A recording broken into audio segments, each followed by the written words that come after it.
It's restored. Please donate today to let these J6ers know that they are not forgotten. Scan the QR code or visit j6support.com to make a tax-deductible donation to our Justice Restoration Fund. I'm a J6er. I spent 1,143 days in prison. About a year in prison. We were prosecuted, persecuted. J6ers have been treated like terrorists. And we need your help. Stand in the Gap was founded to stand in the gap for J6ers working to rebuild their lives after being incarcerated. For just $10 or more, you can help these patriots get back on their feet again. Go now to j6support.com and donate today.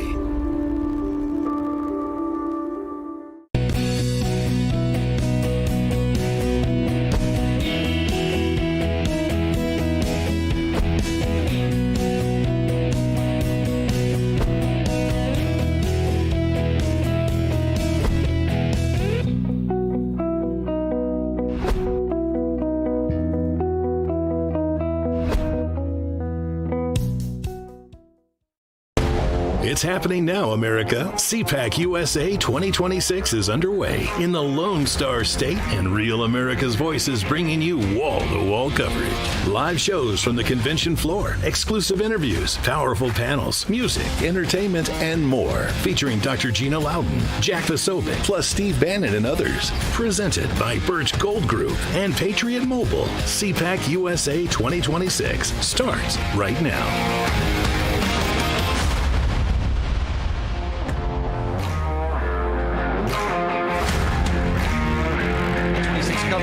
Grapevine, Texas. Bo Davis along with David Zier and Ben Bergquam. Guys, we got a big show ahead for you. Another hour of great coverage. We had Dr. Gina Loudon speak this morning on the main stage. We've had Jack Vasovic. We've also had Steve Bannon on the stage this morning. Ben, what's been your takeaway so far? What are you liking? You know, it's been the Rav audience. I mean, again, it's kind of a different CPAC. I mean, word is President Trump is probably not going to be here. I mean, that's what we're hearing. First time in 10 years. So that's got its own kind of feel to it. Yep. But the people, the MAGA base, the Rav audience, and the speakers that we've had have been phenomenal. So it's actually been calmer than any other one. I don't know if easier is the right word because they're always exhausting going from morning to night every single day. But it's been great. And I would say Rav has really been the highlight. Yeah, and you know, for CPAC can tend to be sometimes, it can be a little bit low-key. Sometimes it's a little different, I would say, from Turning Point. But the stage that we've had here, especially the entertainment hour we had last night with Rob Schneider, Alex Stein, Natasha Owens, and then again tonight from 6. No. Oh, wait a second. I just remembered. You singing the national anthem. That was so good, man. And I'm not just tooting your own horn. So early in the morning, too. So good. Thank you. Thank you, Ben. That means a lot to me. But you know what? The truth of the matter is, and I hate to say this, but there was a guy at the New York Mets, I told David this, who did opening day a couple days ago and blew the lyrics to it. Oh, no. It's not an easy song to sing, but when you are singing this song, it's not about you. Yeah. It's not about how great you can sing and whether you want to American Idol your voice. It's about the song and what it represents. And when I've had veterans come up to me and say, hey, we loved your rendition, what I say is because they know I'm trying to stay as true as I can to the melody because I'm not going to do this ornamental stuff that brings attention to me. It's about our country. It's about God. That's just you know what I realized when you were singing it? It's been a very long time since I've heard a man sing it, and I really like a man singing the national anthem. We're so used to female singers of it that I kind of forget that men sing it. And when you sang it, I was like, dude, it's a masculine song. It felt like it was designed for it. It was really, really great. That has to be one of my favorite moments. Not an easy song to sing. It's not easy. It's not for the faint of heart or the weak of voice, I can tell you that. Well, guys, before we move on in our coverage, I do want to tell you about this inflation challenge from Birch Gold Group. We've got great friends at Birch Gold. The cool thing about this is if you scan this QR code that's on your screen right now, here's what's going to happen. It's going to take you to a website, and you're going to get to guess the prices of various things over the course of American history. So, I don't know, let's quiz Ben. What was the price of gas, do you think, in 1968? 83 cents. What do you think, Dave? More like 50. More like 50. We'll take a look and see what the correct answer is when we come back after the break. But you can take about a series of 10 questions. The winner, guys, will win a 1-ounce gold American gold coin. Now that's is that between me and David right now? I think so. It's up to Birch Gold, really. We get gold. Yeah. By the way, gold today is $4,500. It's up about 50% over the last year, so definitely a good investment. Hey, and one thing I want to say too, Bo, that something I've seen coming into this event I was a little concerned about was you see the division, you see a few people out there stoking division, and I did a video about this last week about avoiding division and distraction, and I came into CPAC wondering, okay, how big of an impact is that going to have? And I have not seen it. I mean, I've seen differences of opinions, which is what the conservative side is all about. We've always been the arena of ideas for people that are willing to have the conversation. But what I haven't seen is division, and that's the biggest difference. And so when you see division, intentional division designed to divide us and distract us from our mission and our purpose and who the real enemy is, avoid that or challenge that. But this competing in the arena of ideas is critical. It's what makes our side different, and that has been all over the board. We've got the Iranians over here. Yeah, you've got a Jewish coalition. You've got folks from all over the world that are here, that are standing up, and it's all about liberty. I think a lot of the division is among top podcasters also between them, and not representative of the body politic. And the question really becomes, is it about influence? Are they getting paid by someone else to do this? Is it all about clickbait? What is it that's actually driving that? Because I see it every time. The left does, we do more harm to ourselves when we allow division in than the left could ever do to us. And so just be aware. We've been here this entire time. I haven't seen any of it. I've seen great discussions, great dialogue, difference of opinions, but no division. I got an answer for you, Ben, on the price of gas in 1968. You both overshot it. It was between 33 and 35 cents a gallon. Oh, man. And what is it today, David? What's the national? The average price today is $3.98 per gallon. Almost $4. $5.39 for diesel. Well, what Ben mentioned, and we will probably get some of these guys and gals on camera here soon, what's happening outside, and maybe with our robotic cameras, if you guys can spin around, we have some Jewish people, we have some freedom-loving Iranian people who are talking in a message of unity. Again, this is something you wouldn't have seen at CPAC last year. And MAGA Latinos in the mix right there, from the RGV. Latino Wall Street's represented here as well. That's what gives this a different flavor. Do you want me to go out there and talk to some of them? Yeah. I just wanted to give some breaking news. The New York Post reporting the House is poised to reject the DHS funding bill.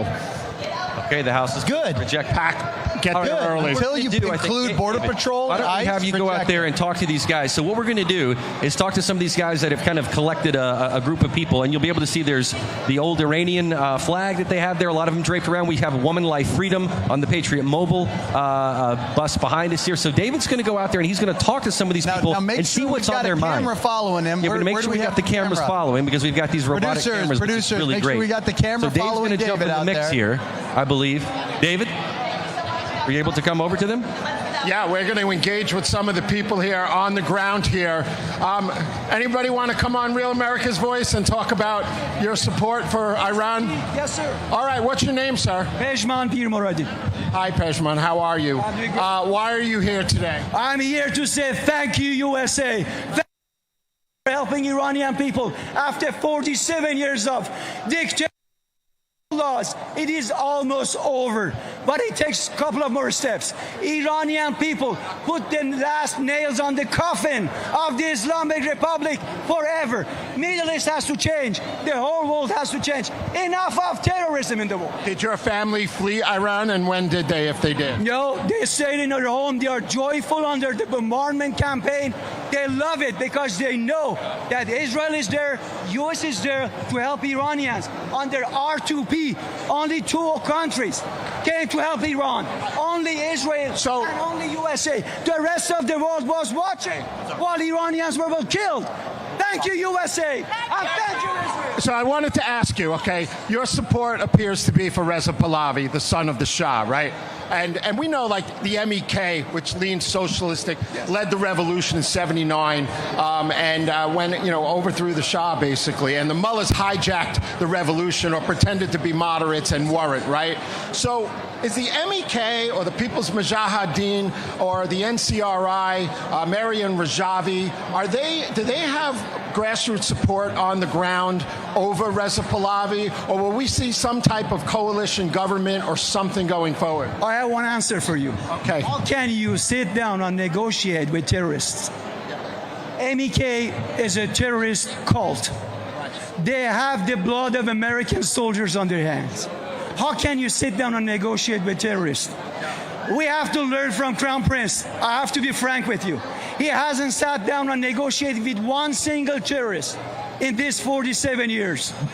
U.S. shouldn't do it. Europe shouldn't do it. Because over 4,000 European parliamentarians, not the U.S., have backed Mariam Rajavi to be the leader in exile and promising free elections and, a Bill of Rights for the people. So not realistic. It's not realistic. It's imaginary to them. How would that? Nothing. They have zero support inside Iran. MEK backstabbed Iranian people several times in the history. They have Ayatollahs. MEK started this revolution in 1979. Right. If Khomeini became Khomeini, if Ayatollah became Ayatollah, if the whole Middle East in chaos, MEK had a big role in it. So how can we support MEK? What would it look like where Reza Pahlavi could take power in Iran? What would be the stages to make that happen? First of all, we need to have a fallen regime, which is happening right now. Reza Pahlavi, we are not Iraq. We are not Syria. We are not Libya. We are talking about a country with 2,500 years of history. Crown Prince has a plan for Iran, has a transitional plan for Iran, a peaceful plan to a secular, democratic Iran. People of Iran will decide at the voting polls who is going to be the next leader of Iran, what system Iranians people are going to choose, either a monarchy or republic. It's up to Iranian people to decide. All right, well, I really appreciate your insight. I want to talk to a few more people out there. We're going to throw back to the... So David, we are going to talk to some more people. We want to make sure that you keep an eye on them, especially this whole group that you have assembled. The lady just handed me. This is for. This is like their one sheet. It's an Iranian Patriots at CPAC. They kind of have 4 pillars, just to give you an idea. It says gratitude to our allies. We extend our sincere gratitude to our allies, especially the United States and Israel, for standing with the Iranian people and supporting our struggle for freedom. The second bullet point: leadership for the transitional period. We affirm that many Iranians recognize HRH Crown Prince Reza Pahlavi as the most trusted national figure capable of leading and guiding Iran through this transitional period. Pillar number 3, and bullet point number 3, Iran must remain one nation. And fourth, Ben, the Iranian people's right to choose. The Iranian people must determine their future through free and fair elections. Yeah, well, I think that the great point there, the MEK, when you talk about going from the mullahs to a socialist terrorist, another socialist terrorist organization, he's right. I mean, how do you negotiate with terrorists? I love that question when David asked him, how do you negotiate with terrorists? Well, you don't, because you can't trust what they tell you. So and ultimately in Iran, if we're going to get back to it, it has to get back to the people. It has to get back to freedom. It has to take it away from all of the terrorists, not take it from one group of terrorists and give it to another one. Well, let's take a quick break, guys, and we will be right back with more scintillating coverage from CPAC. You want to come on and talk when we come back?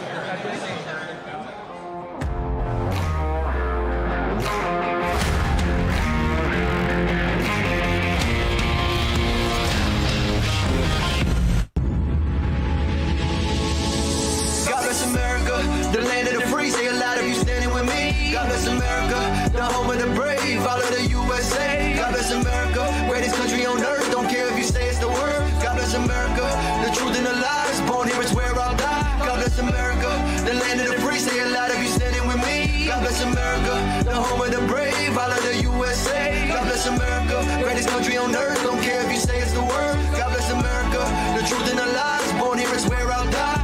Rav family, Real America's Music has a new track to push to the top of the charts. God Bless America by High Res. Let's show the left we're proud to be Americans. Scan the QR code or search God Bless America on iTunes today.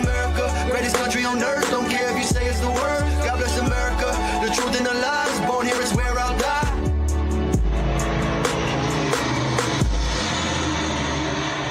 This was the last thing my Charlie ever wrote. The message of Jesus changes everything, changes your life, your choices, your eternity. And Charlie wanted to leave behind something that would point people to Christ, not to fame or power, just truth. If everything completely goes away, how do you want to be remembered? I want to be remembered for courage for my faith. That would be the most important thing. The most important thing is my faith in my life. My husband called his final book, Stop in the Name of God, because resting in God's grace is what our world has forgotten to do. So just stop and listen, believe and rest, because this is Charlie's final and greatest message. to all of us. I'm actually finishing a book. So I actually don't work one day out of the week. So I take a Sabbath every Saturday. Turn my phone off, no work, just kids, just family. It's an amazing blessing. Every Saturday, totally off. It's amazing how much work you can get done in 6 days, though. I believe that honoring the Sabbath is the commandment that allows you to honor the other 9 commandments. When you're honoring the Sabbath, it's easier to have no other gods before God because that day is built in time as a temple, as a sanctuary to put God first, to not have idols. If you are feeling overrun by society, you might be feeling depressed or anxious, turn your phone off for one day. No social media, no work. Your mental health will improve dramatically. You can hang out with friends, you can go for a walk, but don't work for one day. That is a day for worship. That is a day for the Lord. That is a day to go be with God. That is a day to read your Bible and be out of the busyness and the hurriedness and the noise of this world. I could be traveling for 5 or 6 days, but if I at least get one good Sabbath with my family, it charges all back up. Call, scan, or go online to support TPUSA and receive your copy of Charlie's final book. This is an important message for victims of asbestos exposure. Even if you smoked, if you or a loved one were diagnosed with mesothelioma or lung cancer or any of the diseases listed on your screen, call the Victims Justice Group now. You may be entitled to significant money damages. Many workers were unknowingly exposed to dangerous asbestos fibers in the 1950s, 60s, 70s, and 80s. If you or a loved one served in the Navy or other armed forces, or worked in any of the industries or trades listed on your screen, and were diagnosed with mesothelioma or lung cancer or any of these asbestos-related diseases. Even if you smoked, call our asbestos exposure helpline now. The attorneys and staff working with Victims Justice Group have decades of experience and fully understand the complexities of filing a claim to get you the maximum payment for your pain and suffering, securing over $1 billion for mesothelioma and asbestos victims and their families. There are strict deadlines to file a claim. Call 1-800-871-7603 now. Real America's Voice, live from CPAC USA 2026 in the Lone Star State.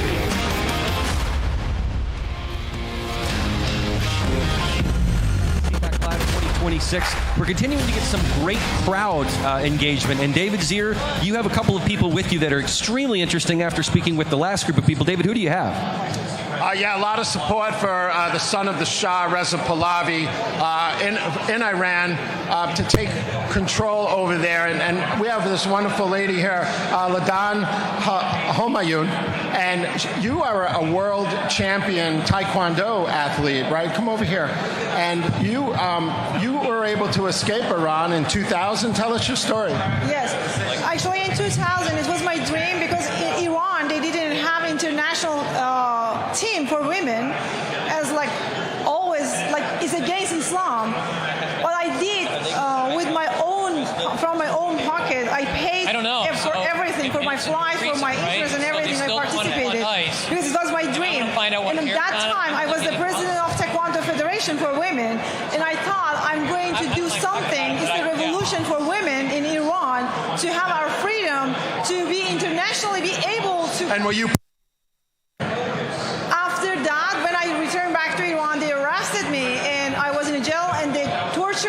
Times, and they wow. And you had a small window to get out of there? And I ran away, guys. Let me ask you, do you have family in Iran? I'm the only person out of Iran. Yeah, my whole family out there. So what's the situation on the ground? I asked Secretary of War, was the U.S. helping with countermeasures to get the internet back on? The IRGC controls telecom, turned it off. We're in like day 30 or so of an internet blockout, targeting people's personal VPN networks and stuff like that. Do you see communications getting out of Iran? And with the Fire Festival, the Persian New Year and everything, do you see people starting to take to the streets in Iran? Exactly. It was an amazing question. Everybody in Iran, they are super excited and they are waiting for the small signal from Crown Prince Pahlavi. Wow. Well, I really appreciate your insight. It's so great to talk to you. I want to bring in our next guest for a couple of minutes here. Joe Kaufman, running for Congress in Florida. Where are you running in, Joe? District 23. Come on over here.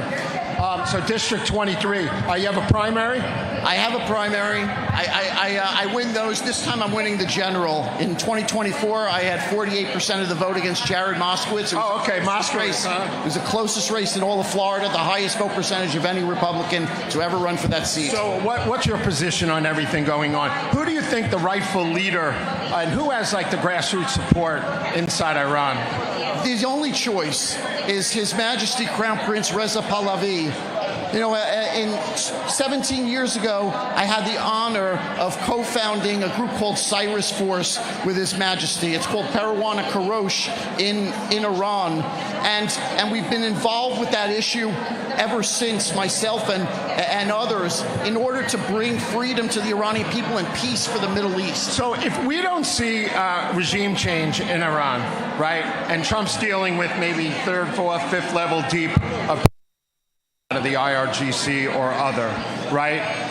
Do you think one of the conditions that Trump will be in there, that people like Reza Pahlavi or even the NCRI or anything have a seat at the table in Iran? I'm not sure that Prince Pahlavi wants to deal with the IRGC or the Ayatollah regime, and I consider that regime and all of its functions and divisions a threat to the United States. So any part of that regime that remains will be a future threat where we'll have to deal with it sometime in the future. But we want to take care of this now. But we're leaving that up to. So if they don't have their support or enough to be able to go out in the street, you still have the Iranian militia to deal with. You still have a lot of issues, right? What will that look like? Will the United States settle for a government that was similar to before, maybe just a little bit less extreme? Like you say, it's up to the Iranian people. The United States and Israel can only do so much. At some point, the Iranian people need to take to the streets, just like they did when President Obama was in office, and he refused to do anything for them with the revolution. Now they have the support and the backing of the United States and Israel, and they need to come to the streets now and take back their country so that one day we could see a future free state of Iran. All right, everybody. Joe Kaufman running for Congress in Florida. To you, Bo. Thanks, David. I'm here with Representative Steve Toth. Steve just recently beat Dan Crenshaw in a primary. That was a huge feat, Steve. Thank you so much. That was a very, very big deal. How do you feel about your victory and your primary and moving forward to November? We're excited. The reality is that the people of Congressional District 2 and really across the state of Texas, we want Republicans that actually act like Republicans after we elect them, right? We run on a platform, and the constituents actually expect that we're going to act like and vote like Republicans when we get to Austin, Texas, or when we get to Washington, D.C., whether it's my race or Brandon Herrera's race, right? The grassroots are speaking up saying, if you run on something, you better do it when you get there. What do you think about, with respect to District 2, what was it, do you think, that voters saw in you that they were disappointed with in Dan Crenshaw? The most egregious thing is the most important thing in Congressional District 2 and across the state of Texas is the border, and the border. That's really, truly what it's all about. January 2024, Town Hall, myself and Senator Creighton are there, and Congressman Crenshaw starts talking about this border deal that they're doing with the Democrats, which anytime you hear about a border deal or an immigration deal and includes Democrats, you should just run the opposite way as fast as you can. And we said this is not a good bill. It allows 5,000 people into the country a day. The President Trump said this is not an immigration bill, it's an invasion bill. And later on that day, Dan Crenshaw said it's the height of stupidity to reject this bill. That's what he said about President Trump. Crazy. Well, Steve, speaking of that, we know that the Senate has delivered a version of the new DHS funding bill to the House. Some House members seem poised to reject it. I don't know if you've read it yet. Just fresh today. What do you think is the possibility of this bill getting passed within that with House Republicans so that DHS can be funded? Well, given the fact that the Democrats continue to move the goalposts throughout this whole thing, I want to get my eyes on the actual bill, see for myself, and then hear what additional hair House Democrats are going to put on this thing, right? Because that's what they've been doing since day one. So I'm going to remain skeptical until I see it. Do you feel that Senate Republicans and John Thune come away with this version of it as a win or as a loss? I still want to see what the bill consists of, right? I mean, at the end of the day, Democrats, they originally asked for different leadership. They got it. They asked for additional accommodations. They got it. So until I get my eyes on the actual bill, I'm going to reserve judgment. Okay, well, let's also talk about the Save America Act. It's a very important bill. It had been shelved a bit because they kept going back and forth between DHS funding and Save America Act. How important is this bill? And at this point, how can Democrats possibly reject such common sense legislation? This is the DNA of the Democrat Party. So in 2021, when we redid the electioneering bill in the state of Texas, Democrats did not walk out of transitioning children. Democrats did not walk about anything. They walked over one thing and one thing only, and that was election integrity. They don't care about any other issue, not at the state level, not at the federal level. It's all about making it easy for them to cheat. And that is exactly what they did. It's 6 years in the waiting now. We're finally getting the truth out in the state of Georgia of how badly they have cheated. And they will crawl across broken glass in order to continue to be able to cheat. So Republicans, look, we're not going to hold on to our constitutional democracy unless we get this done. Well, speaking of holding on, obviously in Texas, Democrats have spent a lot of time in this state trying to bluify it. How confident are you, and I'm not talking about just your race, but the others that are going to be coming up for midterms, in terms of where we are? The Iran war has clearly had an effect. Affordability has clearly had an effect. How confident are you in Republicans' ability to hold on in November? A lot of people are comparing 2026 to 2018, right? 2018, a record number of Republicans retired. And if you go net minus, it left a net 14 Republican seats in play. This time, it's net Democrats 2 seats in play. I'm very bullish on this.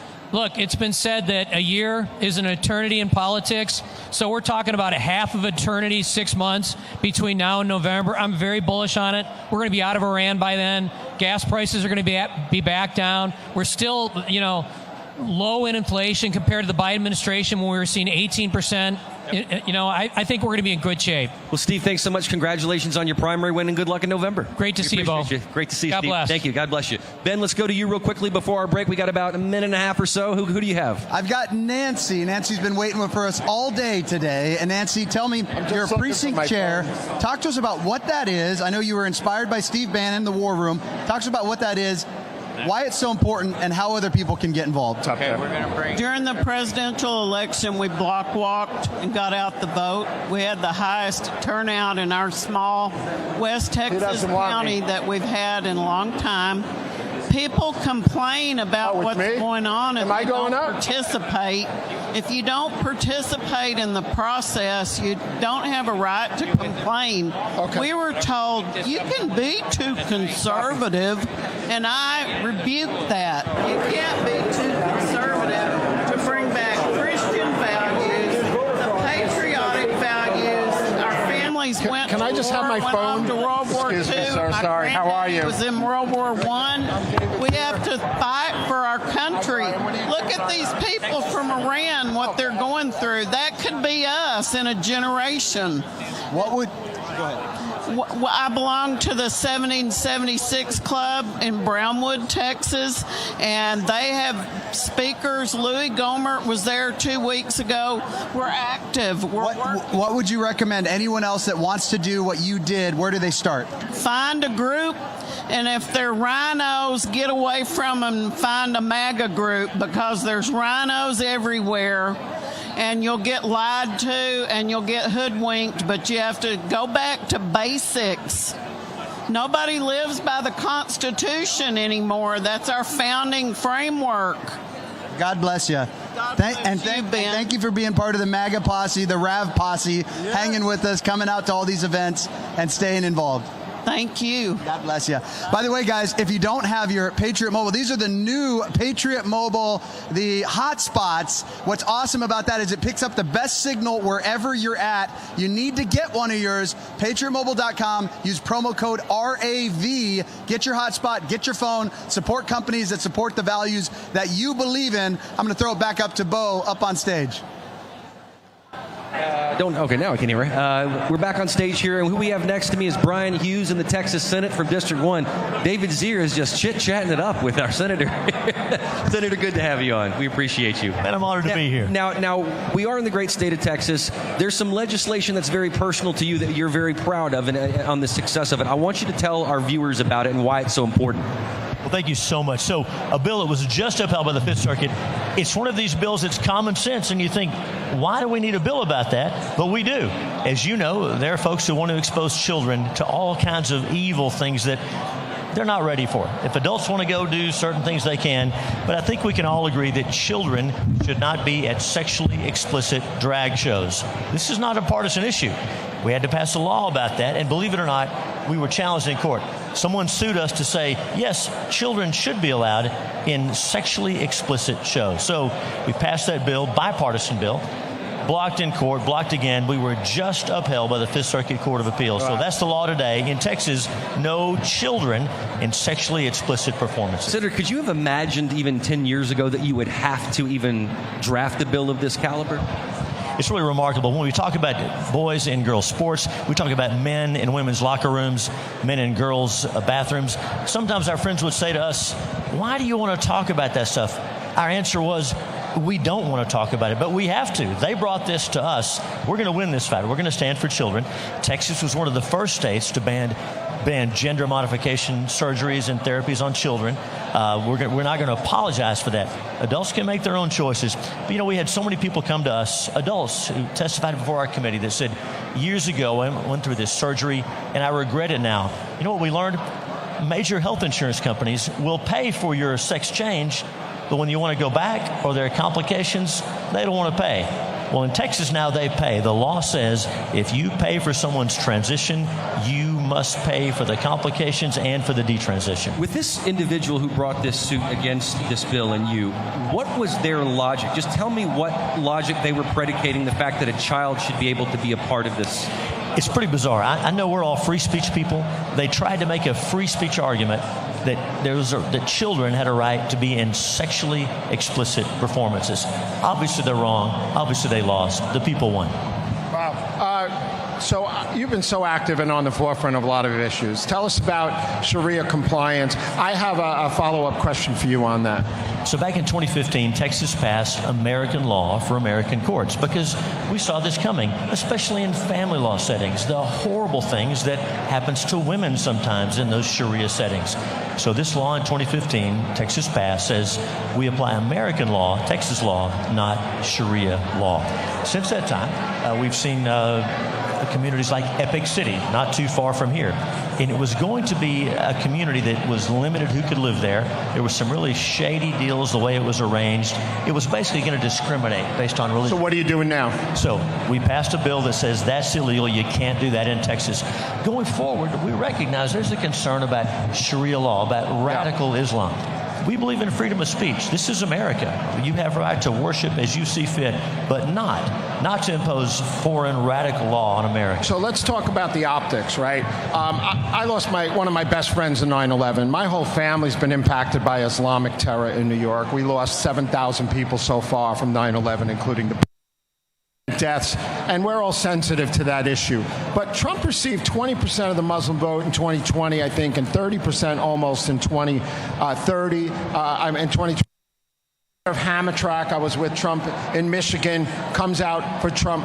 So how do you do this, right, with still respecting people's religious freedom, but not allowing Sharia to leak into society and into our court system? What's the plan? We have to get it right, don't we? We believe in religious freedom. It's in the First Amendment. In America, you can worship God as you see fit. Worship not at all. That's a bad idea. But you can do that. In America, we respect that. But if you're trying to impose foreign law, trying to impose this Islamic law, if you're trying to take over communities and impose that law, that's where the line is. Folks can believe what they want to believe. They can worship as they see fit. Yeah, and no-go zones. But can you imagine that? Yeah. No-go zones. Places where Texas law doesn't apply, we will not allow that in Texas. Okay. Senator, I got a question just because David Zier was just out in the audience. We saw a bunch of freedom-loving Iranian people. How inspiring has it been for you as you talk about what we're talking about right now, Sharia law not being in the great state of Texas, to see all these freedom-loving Iranian people? We're sitting across from a big mural that says woman, life, freedom, the things that you would think would be part of our very framework, our in our DNA. Is it inspiring to you that you see these people now speaking out against what they came from? It is heartwarming. There's a businessman here in Dallas named Ross Perot. You probably know him. Wonderful, patriotic American, loves this country. His father, Ross Perot, was known for many things. One of them was in 1979, when some of his employees were taken hostage. He sent his own team in to get them out. And I was just reading his book the other day with that evil regime hopefully going away. It's heartwarming to see those people who've been oppressed and crushed for so long, to seeing them being able to rise up and hopefully have freedom and self-rule. It's exciting. One of the conversations, obviously, that's happening not just at CPAC, but within the movement, is what we should do at this point, now that we've pummeled them so hard. Some people say, Donald Trump promised us no foreign wars, or at least no endless foreign wars. Is it your position that you think we should finish the job once and for all? It is, and I believe it's going to be over sooner than we think. I believe within a month or so, we're going to see the hostilities over. The mission will be complete, what needs to be done. And you know this. You look at Venezuela, you look at Iran, there are things happening around the world, and this was important, and I believe they're doing it right. Let's get in, let's get out, and get it done. Yeah, I wanted to ask you, Trump is the master of holding his cards close to the vest, right?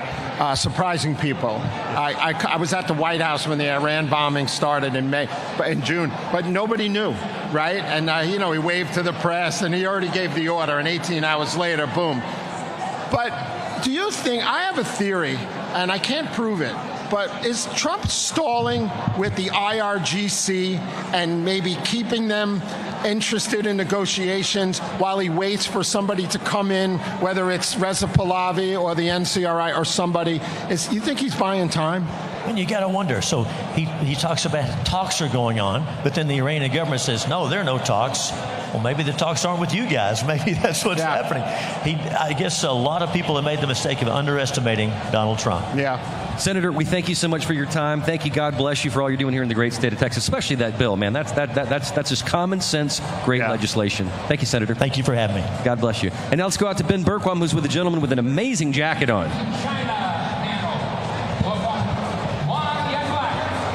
Let's get this mic up over the speakers if we can. I've got two friends here. We're going to talk about election fraud. And David Dewar, a friend of mine up in Chicago, we were out there over the overpass. You're running for office, but you've got this. You were the guy who actually voted. We had the guy who's running earlier who had the election fraud, Skylar Dunson. Talk to me about what happened there, and also talk to me about your race. So I'm David Dewar. I'm running for 35th District State Representative. I'm also the National Field Director of the United States Patriot Society that's founded by Skylar Dunson. What happened was I spoiled a paper ballot that was correct here, and they gave me an incorrect ballot that removed Skylar Dunson from Congress. We're concerned. We're going to be filing through the legal ramifications through the Department of Justice, and we're concerned this will be a national epidemic. So we want to make sure we have a fair midterm election on November 3rd. And the big concern is you took in your mail-in ballot to what is it called when you spoiled it, right? And then they gave you a ballot without a name on it of the person who's actually running for Congress that you wanted to vote for. And the question is, how many other ballots were like that were given out? Correct? Yes, and I showed up the last hour. I was an election judge for 12 years in Chicago,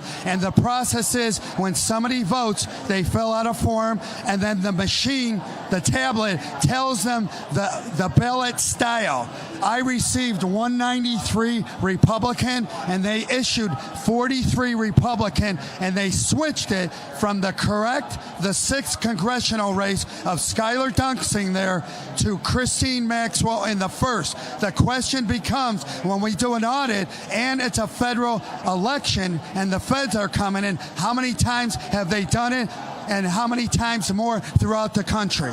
Awesome. Now, so election fraud is one of the biggest problems, but maybe even a bigger problem is ignorance.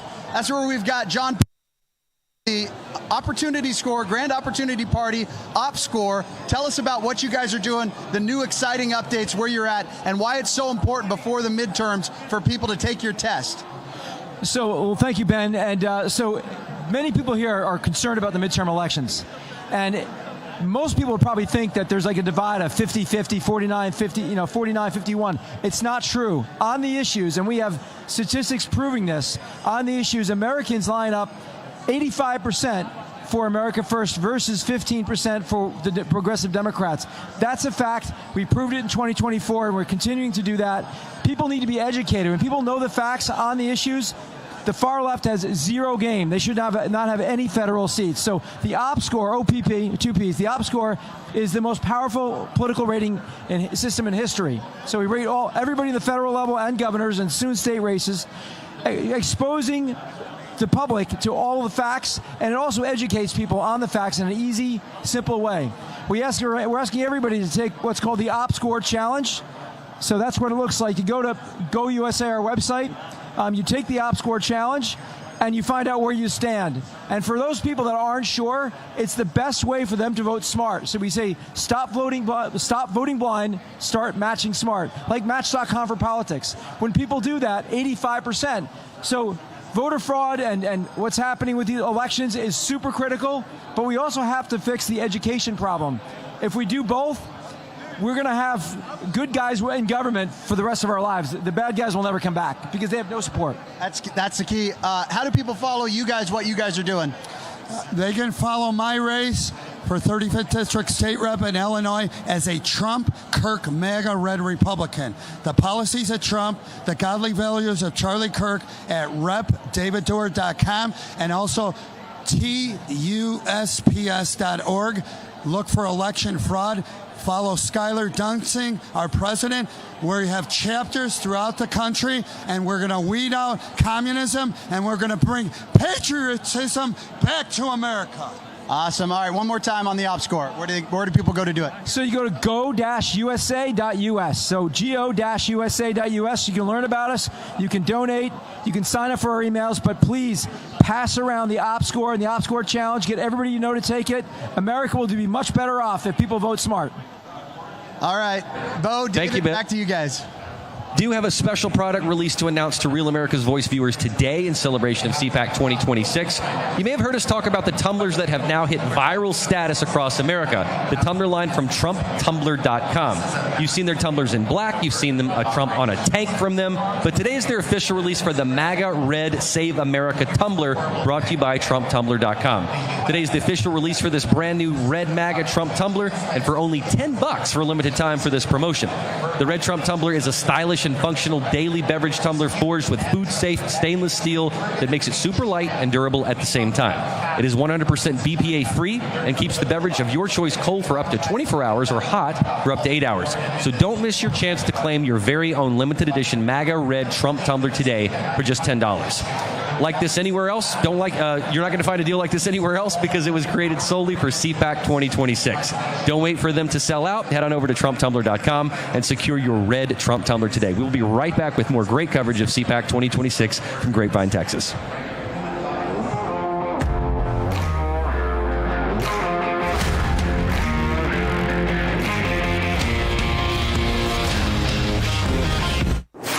When it's breaking, we're moving. Breaking news. Breaking news.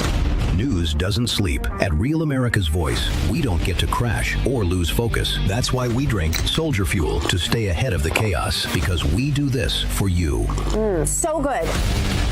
Soldier Fuel has no sugar, so no crash. Yep. Nice. Here we go, all of us. Wow, that's good.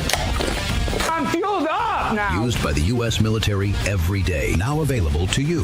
This is huge. Built by Patriots for Patriots. Now it's time for you to do the Soldier Fuel Challenge. Order Soldier Fuel. Film yourself cracking one open and taking the Soldier Fuel Challenge. Upload your video at soldierfuel.com/challenge and you'll be entered to win a free shipment of Soldier Fuel. That's what I'm talking about. Your video could also be featured on air. Just scan the QR code on your screen or go to soldierfuel.com/challenge to enter. Drink with the Rav hosts drink, Soldier Fuel. Let's go. People are being given 20 days to move their savings out of bank accounts just because of their political views. In fact, a conservative billionaire in Washington, who you know very well, was forced to transfer hundreds of millions of dollars. Hi, I'm Dr. Ron Paul. If they can debank billionaires for their politics, what's stopping them from doing the same to you? This is why I've always advocated for the one asset that can't be debanked: gold.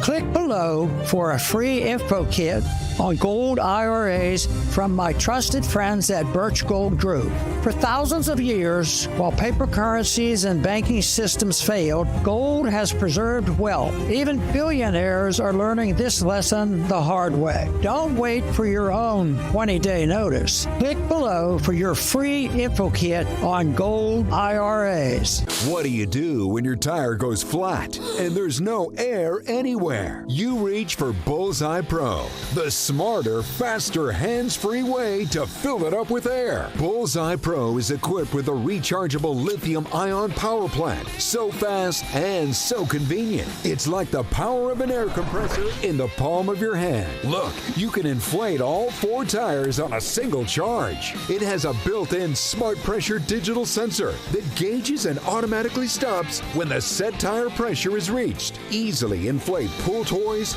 exercise balls, and more. Call or go online now and get the complete Bullseye Pro inflation system for the factory direct price of just $79.99. Plus, we'll ship your entire order free, and we'll give you a 50% discount on a second one. Order now. To order, call 1-800-976-9718. That's 1-800-976-9718, or go to getbullseyepro.com.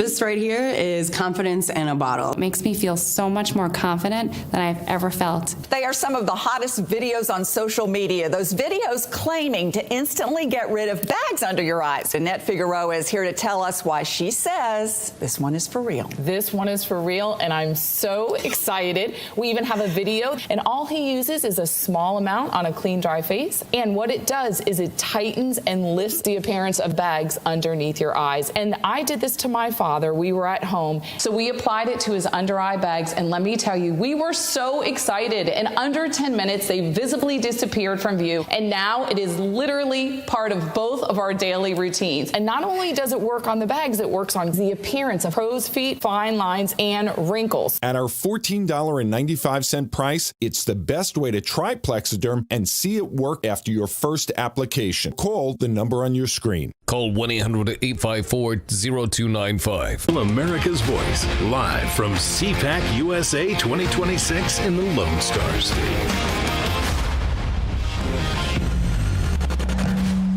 Hello, welcome back to CPAC Live 2026. Got a little feedback, but that's okay.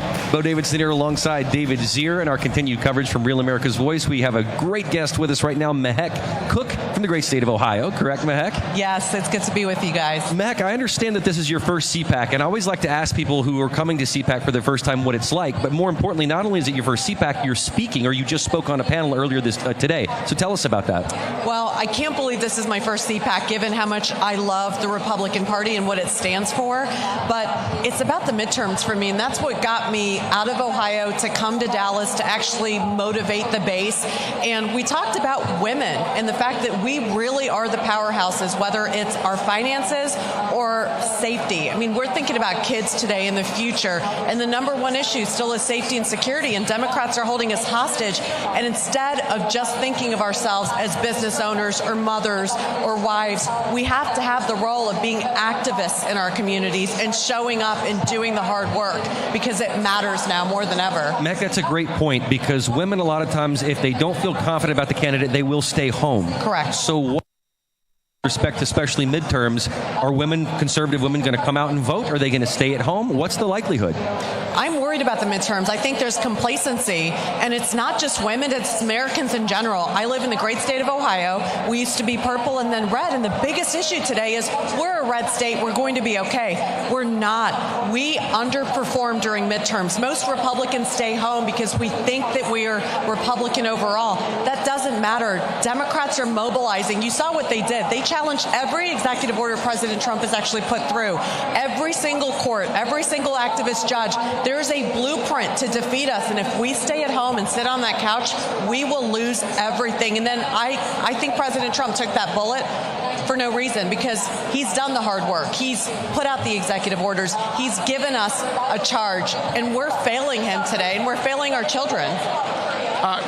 Heck, I wanted to add, it doesn't look like there's going to be another interest rate cut by the midterms now because of what's going on in Iran. Right. That could hurt the economy a little further, maybe affect the midterms. And also, I wanted to ask you, you're a lawyer. You're from the Midwest. I'm from Long Island, where Sheridan Gorman was from. Yeah. Murdered in cold blood. Chicago. What's your opinion on this? Well, it's shocking. By an illegal. Yeah, an illegal, and it didn't surprise me it was an illegal, right? This was a man that was released. He shouldn't have been in our country, but we're constantly seeing Democrat policies and sanctuary policies crush American families. This is a young girl that had the American dream in front of her, and for people to think she was in the wrong place at the wrong time, I have yet to see the governor, I have yet to see the mayor make a statement about what we're going to do to protect our children. This is a public safety nightmare. I don't know if you saw it, but the newspaper at Loyola student reversed course and apologized for calling the guy who killed one of their students an illegal. But that's where we are today. We are fighting mainstream media. We're fighting the lies, and we're constantly fighting people who are genuinely waiting for our destruction today. Media is complicit in this. They're the same media that said Joe Biden was sharp as a tack. So you think they're going to start telling us the truth today? No. They're not. No, not at all. Heck, I want to ask just before we go, I asked you in the break if you were running for office at this point. You said no, but it could potentially be in your future. We're often called upon to step up and take that yoke upon us. Do you see that as a lot of women do need to step forward in the conservative movement and start to run for office? Would you agree with that? And how do you motivate them to do it? Look, I think women's biggest issues today is we wait and ask for permission. I've never asked for permission. I have always had a seat at the table, and if there isn't one, I will drag a chair and sit down and have the conversation. And I think as women today, we have a different perspective. We have a different lens on how we look at our future. And I got to tell you, I'm a legal immigrant. I always say born in India, made in America. It's the greatest country, and it's worth fighting for. I want to run to contribute, but I'm a business owner first. I'm a mother. I'm a wife. I have a lot of responsibilities, but most women today have an opportunity. If you don't want to run, you can knock on doors. If you don't want to knock on doors, you can text message. You can still mobilize people in an incredible way, but you have to raise your hand and get out there. And part of it is just the women today showing up at CPAC. You're right. David? Yeah, we're going to go to Ben Berquam out in the audience now. All right. And I want to thank you so much, Mehek. Thank you. Thank you, Matt.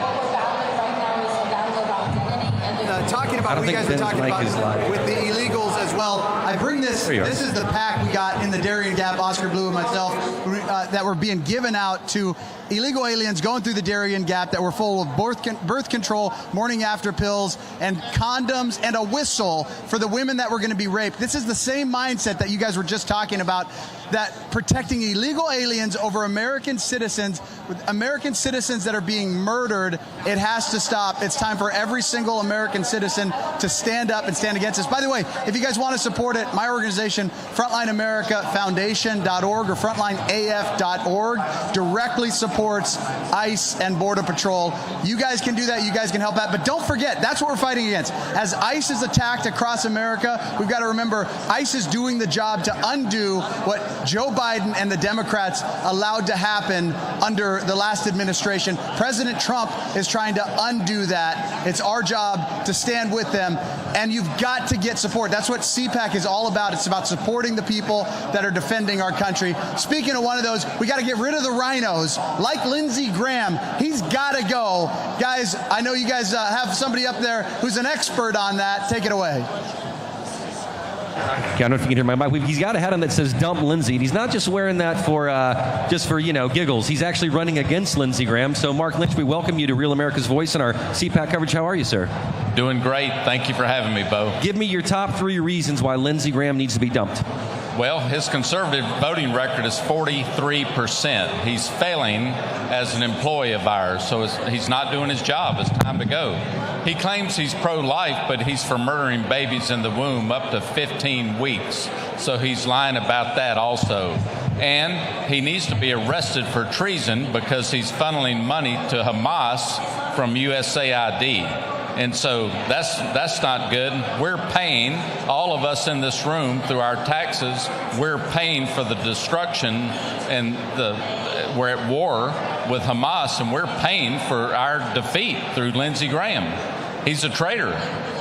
So I have family at USC Columbia. My daughter's a senior there. I have family also in Greenville. South Carolina's booming. Republican leadership there has been pretty good. Governor McMaster bringing in jobs, manufacturing. But I covered the Pickens rally a couple of years ago for Trump during the presidential campaign. 60, 70,000 people converged on Pickens, right? A town of 4,000 people. Right. But they booed Lindsey Graham. Yeah, his home. 7 minutes, that video went viral, and Trump saw, what Lindsey's people, where he lives, they hate you. South Carolinians hate Lindsey Graham, and 57% have said in our Rasmussen polling they'll never vote for Lindsey again. But he has this bond with Trump. I've been to events with Trump and Lindsey Graham. He raised a lot of money years ago, and you see him in the Oval Office, and they seem united on certain fronts. What do you think about that relationship, and can you beat Lindsey Graham? The relationship South Carolinians are questioning Trump on is hurting Trump's polling. And everybody can't understand how Trump could endorse a traitor. In 2024, on Truth Social, Trump admitted, it's my fault. I endorsed Lindsey Graham. That's the only way he's in office. And he endorsed him again last year. And so we know it's a lean Senate majority. It's politics. We talk about the word politics. Poly means many, and ticks are blood-sucking parasites. And Trump's a winner, and he's doing what he needs to do to make sure he could get the big, beautiful bill across the finish line and stuff like that. But Lindsey's just a man. And I told that to a group one time. They said, how are you going to beat Lindsey? I said, he's just a man. And one of the gentlemen in the room said, I wouldn't call him that. But our polling just came out. Lindsey's at 41%. I'm at 21%. And on the informed ballot poll, I'm at 34%, and Lindsey's at 23%. So we're going to give America a beautiful birthday gift, and its 250th anniversary, and Lindsey's getting removed this time. It's happening, and we're getting rid of a traitor, warmonger, Gramnesty. Lindsey's for granting amnesty to all illegal aliens. All of this is treasonous activity. We've got to get rid of enemies inside of our Congress and get America first patriot people back that are God-fearing, true conservative Republicans in office, and that's me. Do you think that Senator Graham still has President Trump's support at this particular point versus you? Do you think President Trump still supports Lindsey Graham at this particular moment? I hope that Trump hears this. We're all hoping you'll send your endorsement to me. It's time. Lindsey's not polling well. He's going to lose. He's desperate.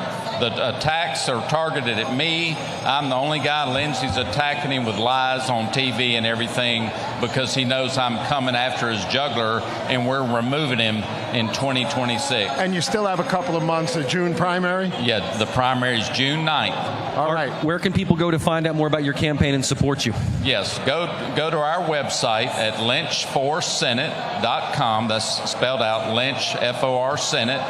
And, we win this on our knees in prayer, spiritual warfare. It's evil that we're fighting, and it's doable. God's He's the owner of our campaign. It'll be awesome to bring God back to D.C. That's what makes America great again. It'll just happen. Well, thank you, Mark. We appreciate it. Thanks for stopping by and taking the time with us. Thank you. Thank y'all for what you do. Absolutely. Thank you so much. Appreciate it.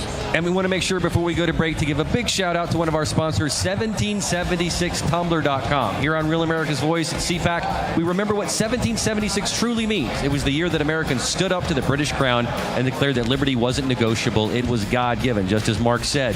That same spirit is alive and well in this room today. And now you can carry it with you with the American-made 20-ounce 1776% Sure tumbler. We'll be right back with more CPAC.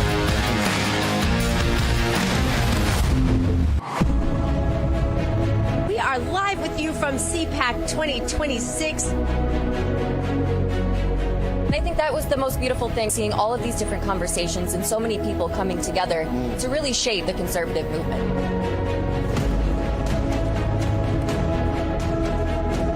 We have work to do, and we have work to do today. We are more than our differences. We were all created by one creator, and we were all created equally. And we have more in common than what divides us.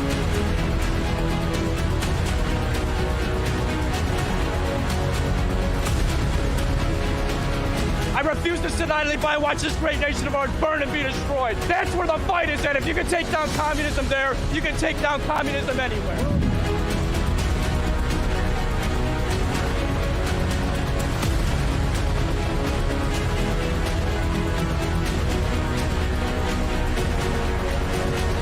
Culture, politics, comedy, music. I think that's where Rav is really ahead of the curve.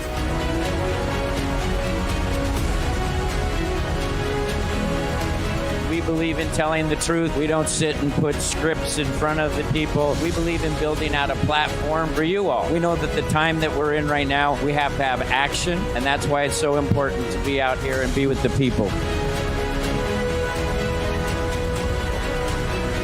But I will tell you one thing that gives me hope is coming here at CPAC and coming here and standing with all of you good people, with all of you great Americans. I don't see that division. I see unity. If you lose what's important, then we're going to lose the country.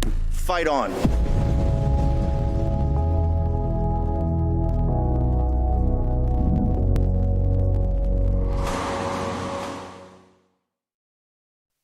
Secretary of State Marco Rubio told reporters a short time ago that he was expecting Iran's response to a U.S. peace proposal at any moment. The Trump administration has offered Tehran a 15-point plan to end the war, and this comes as the two sides could potentially begin face-to-face negotiations in the near future. At the same time, the U.S. is sending thousands of troops to the Middle East, though Secretary Rubio says that Iranian military capabilities can be destroyed without putting any American troops on the ground. Listen. We are achieving all those objectives. We are ahead of schedule on most of them, and we can achieve them without any ground troops, without any. Now, in terms of why there's deployments, number one, the president has to be prepared for multiple contingencies, which I'm not going to discuss in the media. And again, I refer you to the Department of War, who will probably tell you the exact same thing. But we can achieve all of our objectives without ground troops, but we are always going to be prepared to give the president maximum optionality and maximum opportunity to adjust to contingencies should they emerge. Granted, I don't trust these guys as far as I can throw them, but it's time to start negotiating, and Donald J. Trump has started negotiating, and everybody lied about it, and they said that didn't happen. CNN, for instance, which is another trash network, they were taking the word of the Iranian regime. They actually played like 4 minutes unedited from Iran television station. That would be like Winston Churchill allowing Joseph Goebbels to broadcast on the radio during World War II. It's just absolutely foolish, and they're rooting against the United States of America.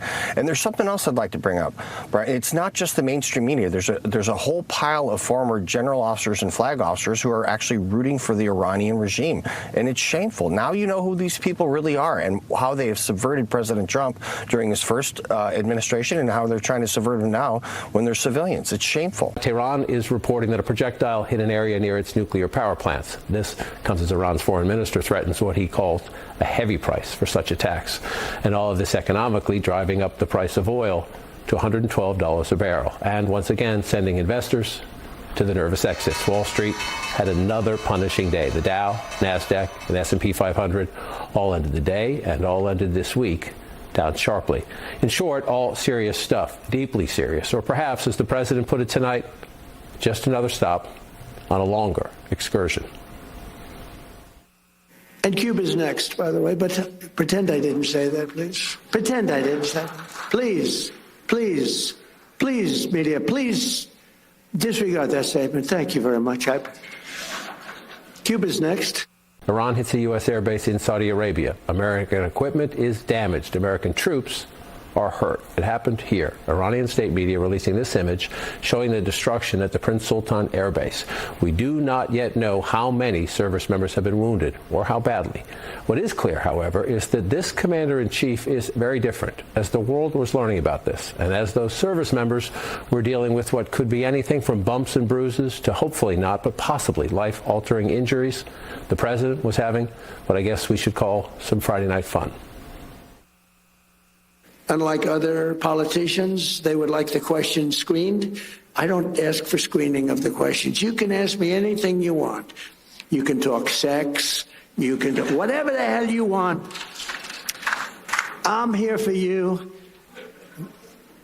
Whatever question you want, you can ask. So do you want to do that? That's the president tonight at an investors conference in Miami. He did also talk about the war. It's not finished yet. I'm not saying it's sort of finished, but it's not finished. It's got to be finished.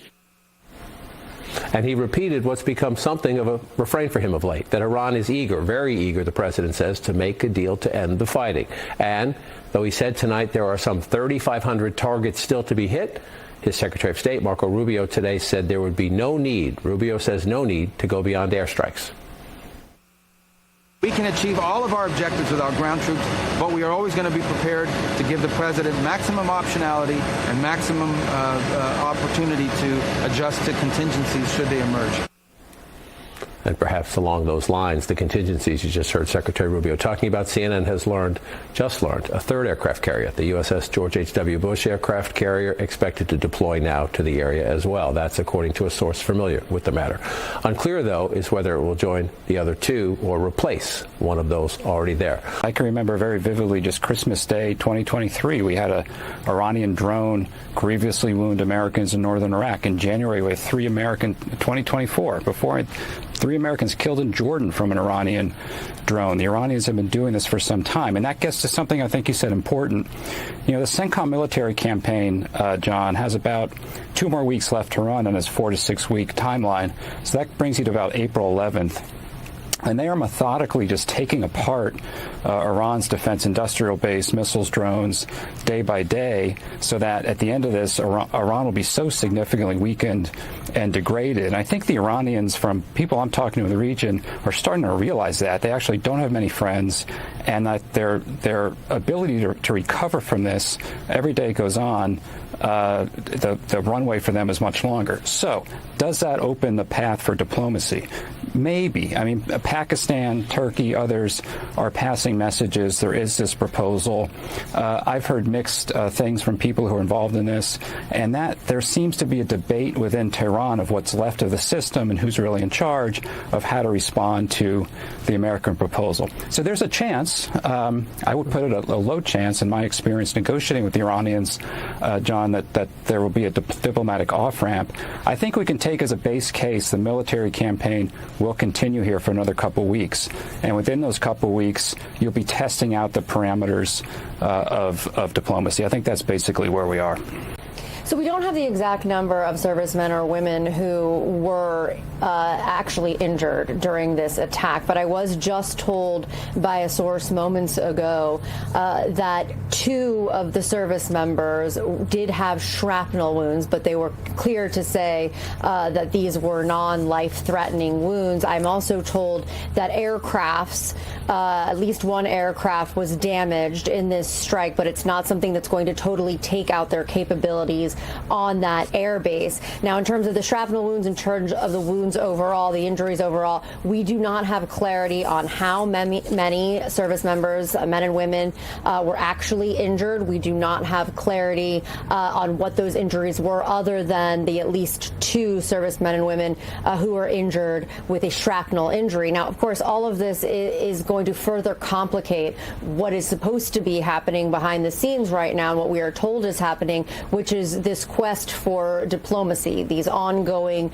negotiations. And I will say, we heard from the Secretary of State earlier today, who said that they were waiting to hear from Iran on that 15-point plan, and that they still didn't know who they were supposed to be talking to and what they were supposed to be talking about. And the reason why that's so critical, that 15-point plan, I mean, that's supposed to be the basis of these negotiations. So if Iran doesn't accept that, what are they actually going to talk about if the two sides sit down together either late this weekend or early next week? But when it comes to what happened in Saudi Arabia, I mean, this information is still very fluid. It is coming in.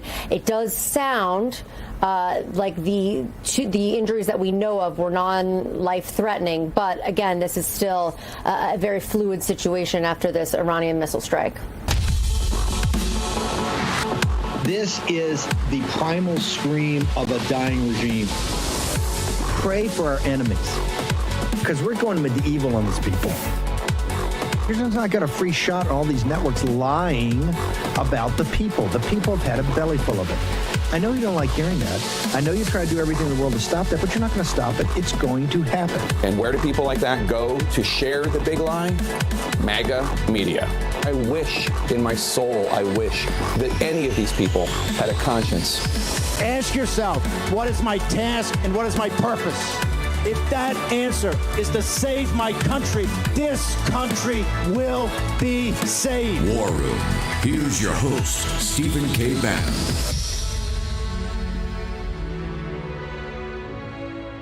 Saturday, 28 March, year of our Lord 2026. A lot to break down today. Speaking of breaking down, they're breaking down Media Row at CPAC, particularly those large buses, the Patriot Mobile and other buses that had to get out. So they're breaking. I think we had a clip of breaking down our studio. I want to thank everybody. It was amazing CPAC. Thank everybody for coming. Tons of energy. We also, it's very tough, as you know, in those live events to do the type of analytical coverage that we can, that we normally do. And we've got to get to that. So we got breakdowns today of many important things. One, obviously the war, where we stand, what's the reality, how long is it before we can take the win, so to speak. Also, the cowardly Senate, really in just an amazing move, cut out ICE and Border Patrol. And I think it's this understanding they think these things could be funded. They think particularly ICE could be funded. I'm not so sure about that. Anyway, the House rejected that last night.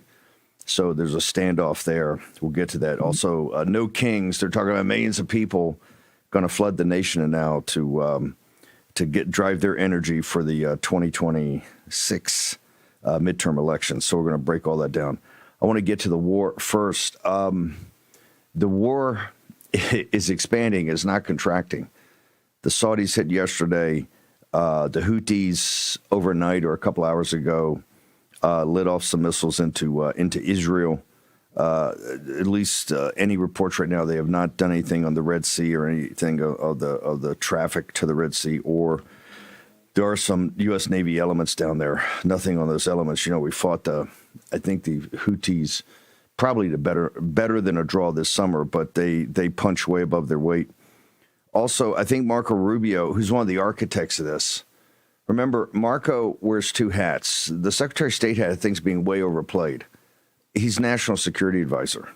He's one of the chief architects of this, and obviously he's quite nervous. He's been in the Witness Protection Program for a couple of weeks, doing no media since he had the disastrous going to the mics, telling us really what caused this, which was Israel was going to strike and they were going to be struck, so that was the imminent threat. His words, not mine. Really, until yesterday on the tarmac, I don't think he'd been doing much media. In fact, they'd had other people out, like Scott Bessent, talking about escalate to de-escalate and 50 days of pain for 50 years of peace. All of that, which I think really has to be thought through. Are we actually escalating to de-escalate? Right now, our bombing campaign, the CENTCOM campaign to defang and declaw the conventional military of the Iranians continues, but the Houthis are now in it. Expansion of the Persian Gulf. Rubio is very specific. No need to achieve the objectives of President Trump and the Trump administration. You do not need boots on the ground. That means you don't need to take Karg Island. You don't need to take those islands. right by the Strait of Hormuz. You don't need a beachhead up on those cliffs or up on that part of Hormuz where the B-2 bombers dropped the 5,000-pound bunker-busting bombs. And I don't even think they're Persians down there. I think it's kind of these Arab tribes that are down there, but obviously part of the Iranian alliance or have been there since Alexander the Great and are bad hombres. So I guess he's saying that keeping Hormuz open and making sure that we can have safe navigation is not an objective, because I haven't heard anyone say yet that bombing just resolves that. Now, if that's not an objective and you're going to put that back on NATO, which, hey, I do think NATO's got to step up here. Remember, this all goes to Asia and to NATO. We're their navies, right? There's been talk about the Japanese Navy, the South Korean Navy, the NATO Navy. You're finding out right now they don't have any punch. Let this be a lesson for what's happening in Ukraine. So don't lose that. Also, I think it's incumbent upon us, because you're hearing Kuwait say one thing, Qatar say another. They're all getting hit. Some are united, some are not. I think the best way to unite the Persian Gulf is to have us sit down right now and say, look, the taking of Karg Island is going to be the first wave of that's going to be your responsibility.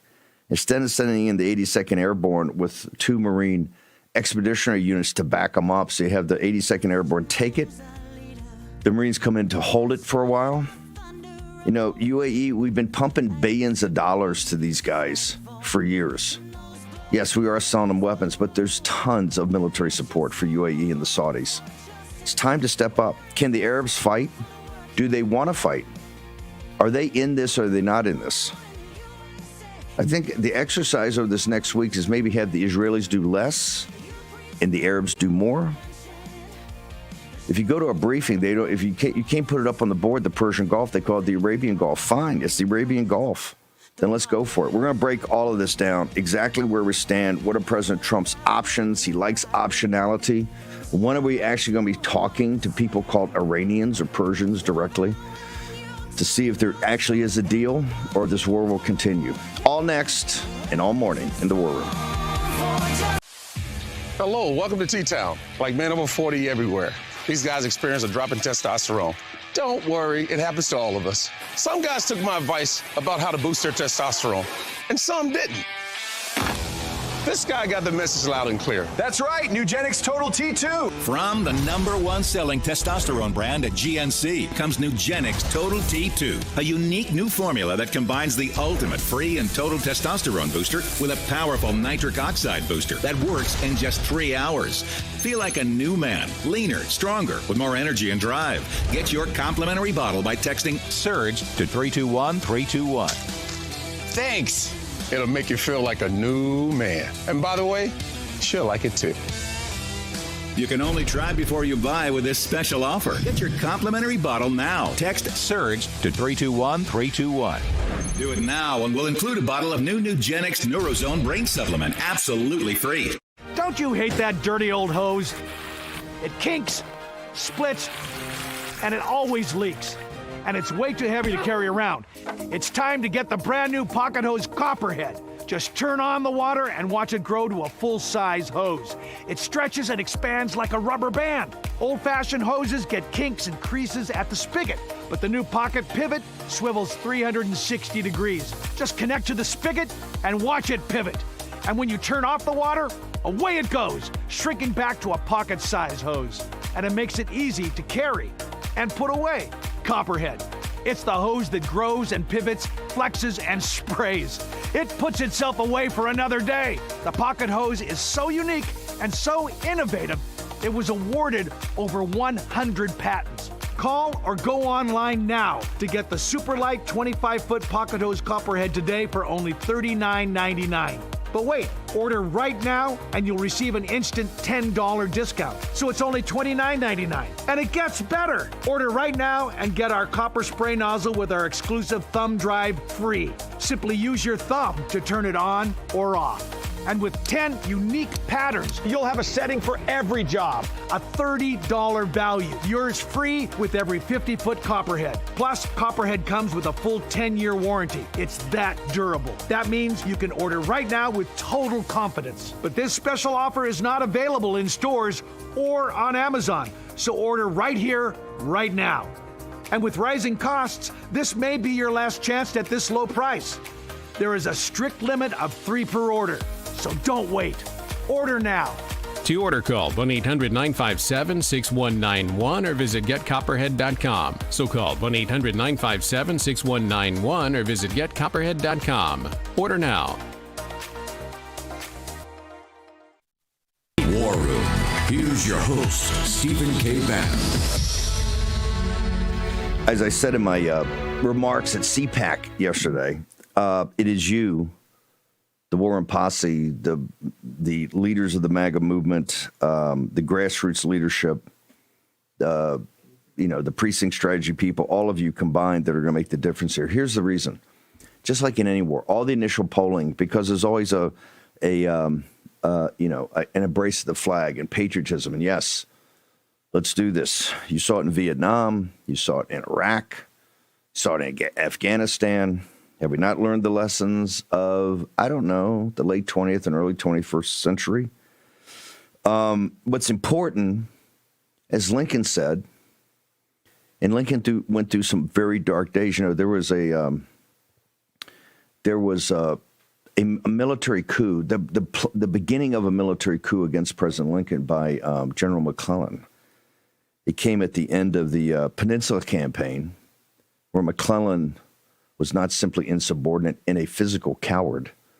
There was a great concern after that, but the politicization. Lincoln had made a decision after he went down and saw what happened that McClellan would never have command again, and he ordered him back to essentially Alexandria, bring his troops back down the James, up the Potomac, and he relieved him and put John Pope in charge, an Indian fighter from out west. Pope was a guy of, as Shelby Foote said, a known liar. All the popes were known liars, and Pope was a braggart and a liar. Put him in charge of a new army. They created the Army of Virginia that was going to go back and do what Lincoln wanted, which was draw the Army of Northern Virginia out and destroy it in basically Manassas or Bull Run, whichever you call it, because Lincoln was very concerned at the time about the Army of Northern Virginia and getting to Richmond. There was the beginning of a military coup by McClellan and McClellan's staff of backstabbing Lincoln. They had been doing it for a while. It actually increased after Pope turned out to be a total disaster, and Second Manassas was one of the great victories of the Confederate Army, of the Army of Northern Virginia. It got even worse. They had to bring McClellan back, and it led to Antietam, but there was an active potential military coup in the Civil War. So my point is we've gone through these issues before of turbulence, and everybody wringing hands and pulling their hair out doesn't know American history. What did Lincoln say? And Lincoln, at about that time, started in his process of becoming a warlord, in which he was a warlord, and he shredded the Constitution to fight the Civil War, shredded it, and became a warlord, and took Sherman's advice eventually and realized this was a war of attrition and burned the Confederacy to the ground, as Sherman told him in the first 30 days of administration when they told Senator Sherman, Tecumseh Sherman's brother, get your brother out of here. He's crazy. This is crazy talk. Well, it turned out it wasn't. That's why wars are complicated. And wars are not simply the fog of war, but it's the law of unintended consequences. You have Marco Rubio, and their average run around 2028, we're going to do this, we're going to do this. Forget 2028. Anybody talking about 2028 is not concerned about the well-being of this republic today. Lenin was right. There are decades in which nothing happens and weeks in which decades happen, and you're in the middle of that. You're living in the Chinese curse. May you live in interesting times. Well, you're living in interesting times, and because you're part of this audience and an activist and have learned how to use your agency, you're one of the driving political forces here. Why in the hell do you think the mainstream media is down at CPAC saying, oh, there's a divide in MAGA, and MAGA is divided, and this is divided, and that's divided? In war, what Lincoln said, as long as you have popular opinion, he called it, or the people that have your back, you can go through these times and get to the other side. And there's no better example than our revolution, and there's no better example than our Civil War. In the revolution, if you read the military and political history of the revolution, they were coming after Washington virtually every day. What he had to withstand as an individual is, to me, what shows his greatness. They undercut him, they backstabbed him, they badmouthed him. The stuff they said about him is far worse than what they say about President Trump today. And these were, quote unquote, his allies. The same with Lincoln. Forget character assassination. I mean, this was, they tried to relieve Washington 2 or 3 times. Gates, they had so many plots against Washington. And Lincoln the same. A military coup by his own generals, who all happened to be Democrats, and they wanted to cut a deal with the South. They wanted to cut a deal with the South. That's one of the reasons they said McClellan kept pulling his punches. My point, Steve, why are you wandering around and talking about the revolution, the Civil War? We want to talk about Iran. Well, you can't understand what's going on until you understand the frame of American history. We've gone through this before, and yes, everybody runs to the flag at the beginning of these things because naturally you have your patriots. The important thing is how this goes through, as this goes on, where are you? And as you have more information, and I will tell people, everybody says, well, it looks like at CPAC they're all supporting the war. I said, no. Hang on. As we did the thing the other day, and 65 or 70% of the war in Posse, yes, we support the war. Okay, do you support ground troops? Do you support marching on Tehran? What is, I think, very important now is to make sure that because of Israel's action, the world's greatest ally, this has turned from some concepts, or some people had a concept of the Persian people going to rise up and overthrow this Islamic Republic, of which they brought in. Remember, don't think this thing it didn't just creep in on cat's paws. We were thrown out. And all the work we had done to make this a kind of a nation and assist this nation in its quest for modernity was thrown out. That had good and bad. And now you got the monarchists, and they're all running around CPAC, free Iran, free Iran. Well, if you want to free Iran, what are you guys actually doing in the country? Because I certainly haven't seen any uprising. We now have reports that inside the administration, they're very angry at Netanyahu and the Israelis for over-promising what was going to happen, but it was the Israeli actions of that first Saturday night, or I guess the second Saturday night of the war, when they essentially bombed the oil facilities around Tehran and created a firestorm that was, I don't know, looked like some of the Japanese cities that we bombed in March of 1945 when we firebombed. We attempted to firebomb the Japanese into total submission and actually hit them with more destruction collectively than the atomic weapons we dropped later. So don't think we won't unsheath the sword and throw away the scabbard, because we will, and we have. And that was the inflection point of the war. The 2 inflection points that gave the Iranians the initiatives, and let's be blunt, they have the initiative. They've shifted the center of gravity of this war to the Persian Gulf, and I think they've been quite brilliant about that, because they've exposed the fecklessness of our Arab allies. The ones everybody's going over to the conferences for, and everybody wants to move over there, and everybody, they're so terrific, and these guys are so great. Well, where are they? They haven't even committed to all the things they're thinking of really doing some commitments here on the war. They're bitching and moaning nonstop why the Americans are not protecting them. This was the attack, and the Iranians, just to put an explanation point on that, hit the Prince Sultan airfield yesterday and damaged a bunch of American aircraft, and I don't know, have 10, 12, 13 American casualties. People are injured, some not so bad, some supposedly pretty serious. But you haven't seen it come, behind the scenes. They're reporting, MBS is saying, you got to go do this, you got to take them out, you got to go hard. Well, where are the Arabs? I think our strategy right now should be, hey, maybe we want Israel to do less, and maybe we want the Arabs and NATO to do more. Everything comes out of there either makes the Arabs money, big time money, Bitcoin, and it fuels Asia and Europe. And oh, by the way, the main thing, as Captain Fennell continues to remind me, the Chinese Communist Party lives off what comes out of the Persian Gulf. So maybe we ought to stop that.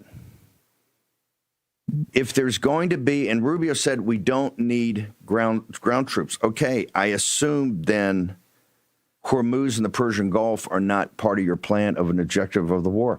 That's fine. The oil markets may respond to that. I think they already have. I think West Texas Intermediate is up near $100. The last trade yesterday were 110, I think, for Brent.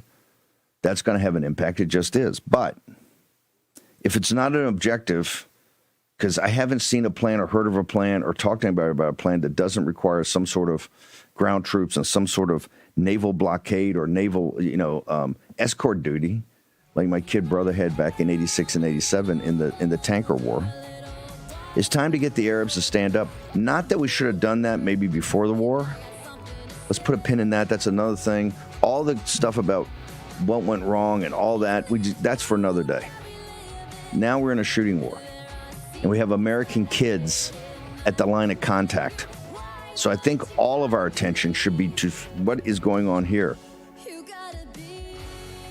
If we're going to be at war and going to put kids in harm's way, let's rip the Iranians' faces off economically. Let's go to Dubai. Are they exchanging any money in Dubai or any of the sanctions we put up, any country in the world trading with them, including Russia? If you're doing it, we're coming for you. And we're stopping all the money flow. And we're stopping the oil from being monetized. If you sell it to keep the economy going, it's fine, but we're taking the cash. Time to get very, very hard.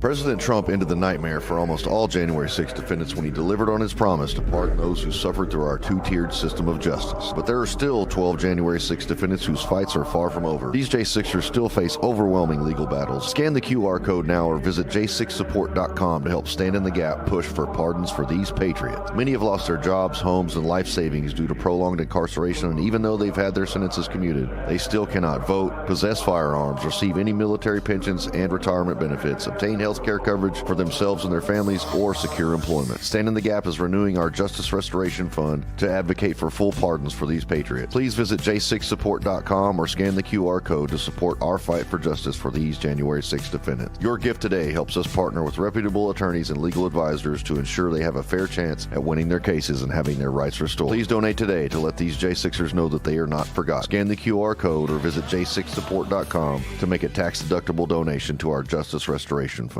Water, nature's ultimate cleaner. We drink it, we bathe in it. Think water, think steam, think clean.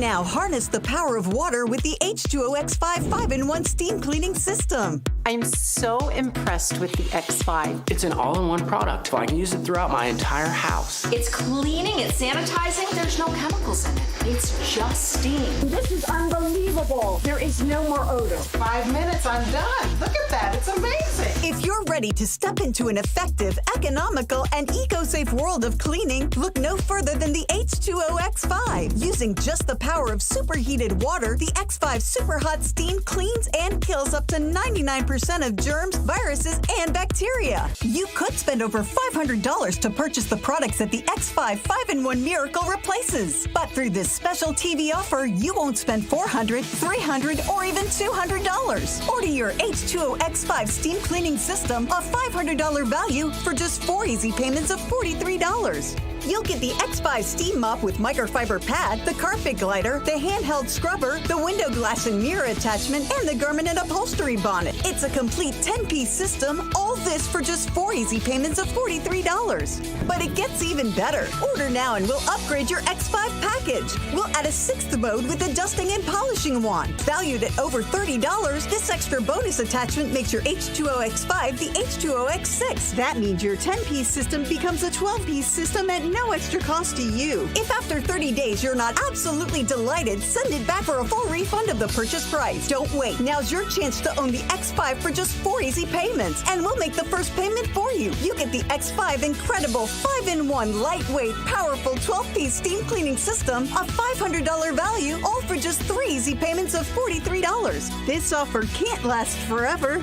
so call or click right now. War Room. Here's your host, Stephen K. Bannon. Okay, I've got Dr. Thayer. We're going to go through the war. We're also going to talk about Lindsey Graham in a little while. Other things, the ICE not being funded. From the stage at CPAC on Thursday, the Deputy Attorney General of the United States, Todd Blanche, concurred 100% with War Room and Stephen K. Bannon about ICE agents to the polls.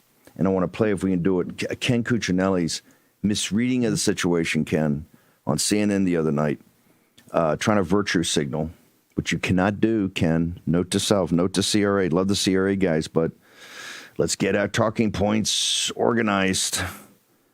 Because the Deputy Attorney General, which I think is senior to Ken's position over at DHS, says, yeah, we got to do it, and we have to do it, and we're going to do it. More on that in a moment. One thing we launched at CPAC, Frank Gaffney joins us, and yesterday the Grassroots in Texas organization for like 150 grassroots leaders was amazing. Jenny Story, hat tip to Patriot Mobile and Jenny Story. She is she's just absolutely incredible. Her organizing ability and the way that she brings people together, it's just incredible. And so much momentum coming out of Texas. That was the providential part about having CPAC in Texas. Frank Gaffney, the Sharia, talk to me about the Sharia pledge. I want to make sure this goes, and particularly at the federal level. We've got a caucus now, and I don't understand why there's only 35 guys signed up.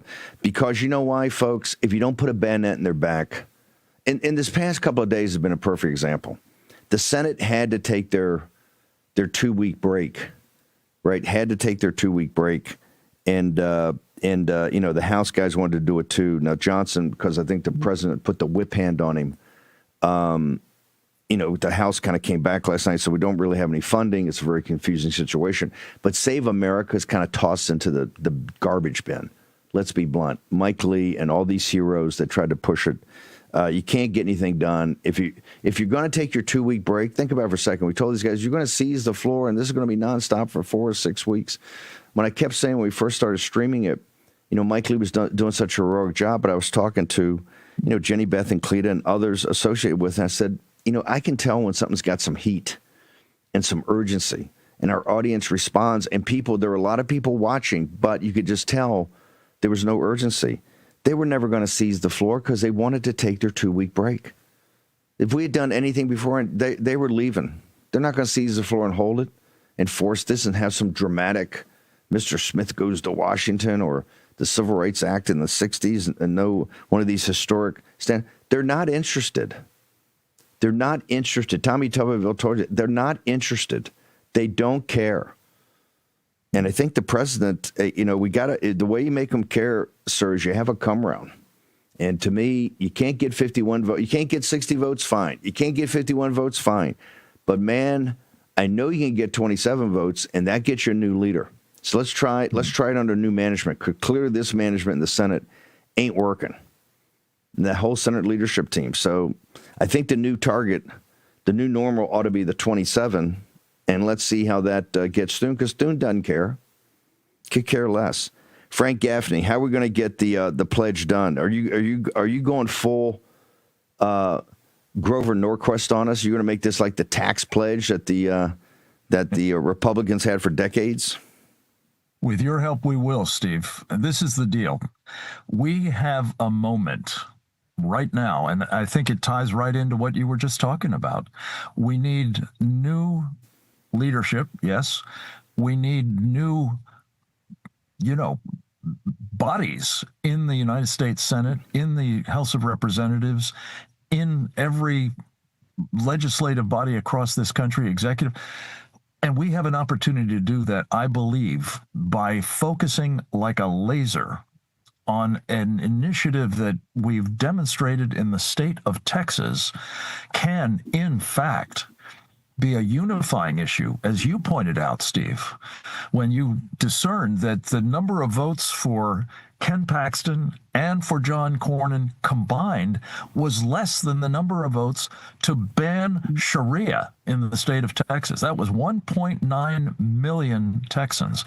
And that's a small subset of what we're ultimately going to get, because basically, I believe it's the case that if you go to any red-blooded American, and I'm including, some independents and, I think even some Democrats. I'm an old Scoop Jackson Democrat myself, much reformed, mind you, but I believe there are still people out there in this country who happen to vote the wrong way on some policy issues who are not going to vote for Sharia.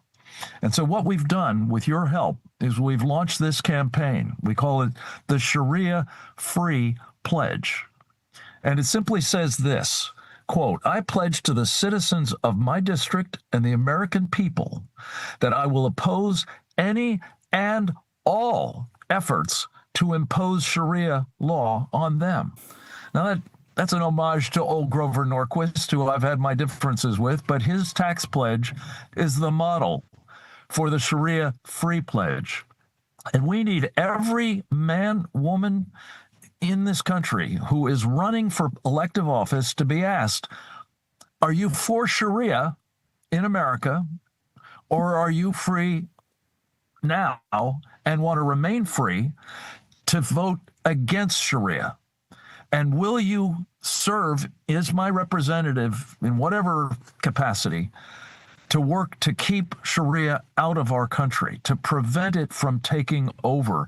And Steve, I don't know of anybody who's done more than you with your move to Texas in the run-up to that Proposition 10 to help us demonstrate that this really matters, that this is a moment when we have to change the trajectory of our country and to take advantage of this, I think, growing sense of the American people that there's a toxic, totalitarian death cult that seeks to destroy our country. And if we take the actions that I believe are now possible, starting with this, to create a movement, I liken it to the movement to abolish slavery back in the 1830s and 40s and 50s.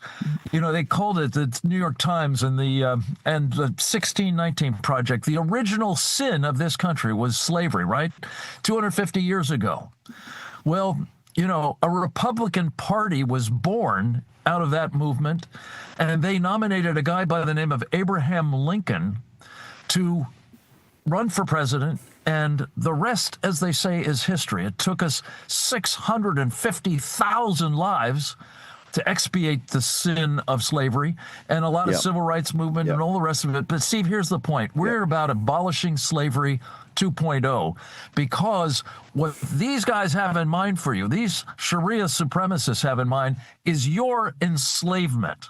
And oh, by the way, Sharia itself enshrines the concept of slavery. The guys who sold those slaves to the African traders and so on, those were Muslims. And they're still selling slaves, even now. A lot of them are Christians, by the way. We want a Sharia-free pledge. We want the American people to be served in the Congress, yes, but also in their state legislatures, executive branches, and so on, by people who are going to stand up against Sharia.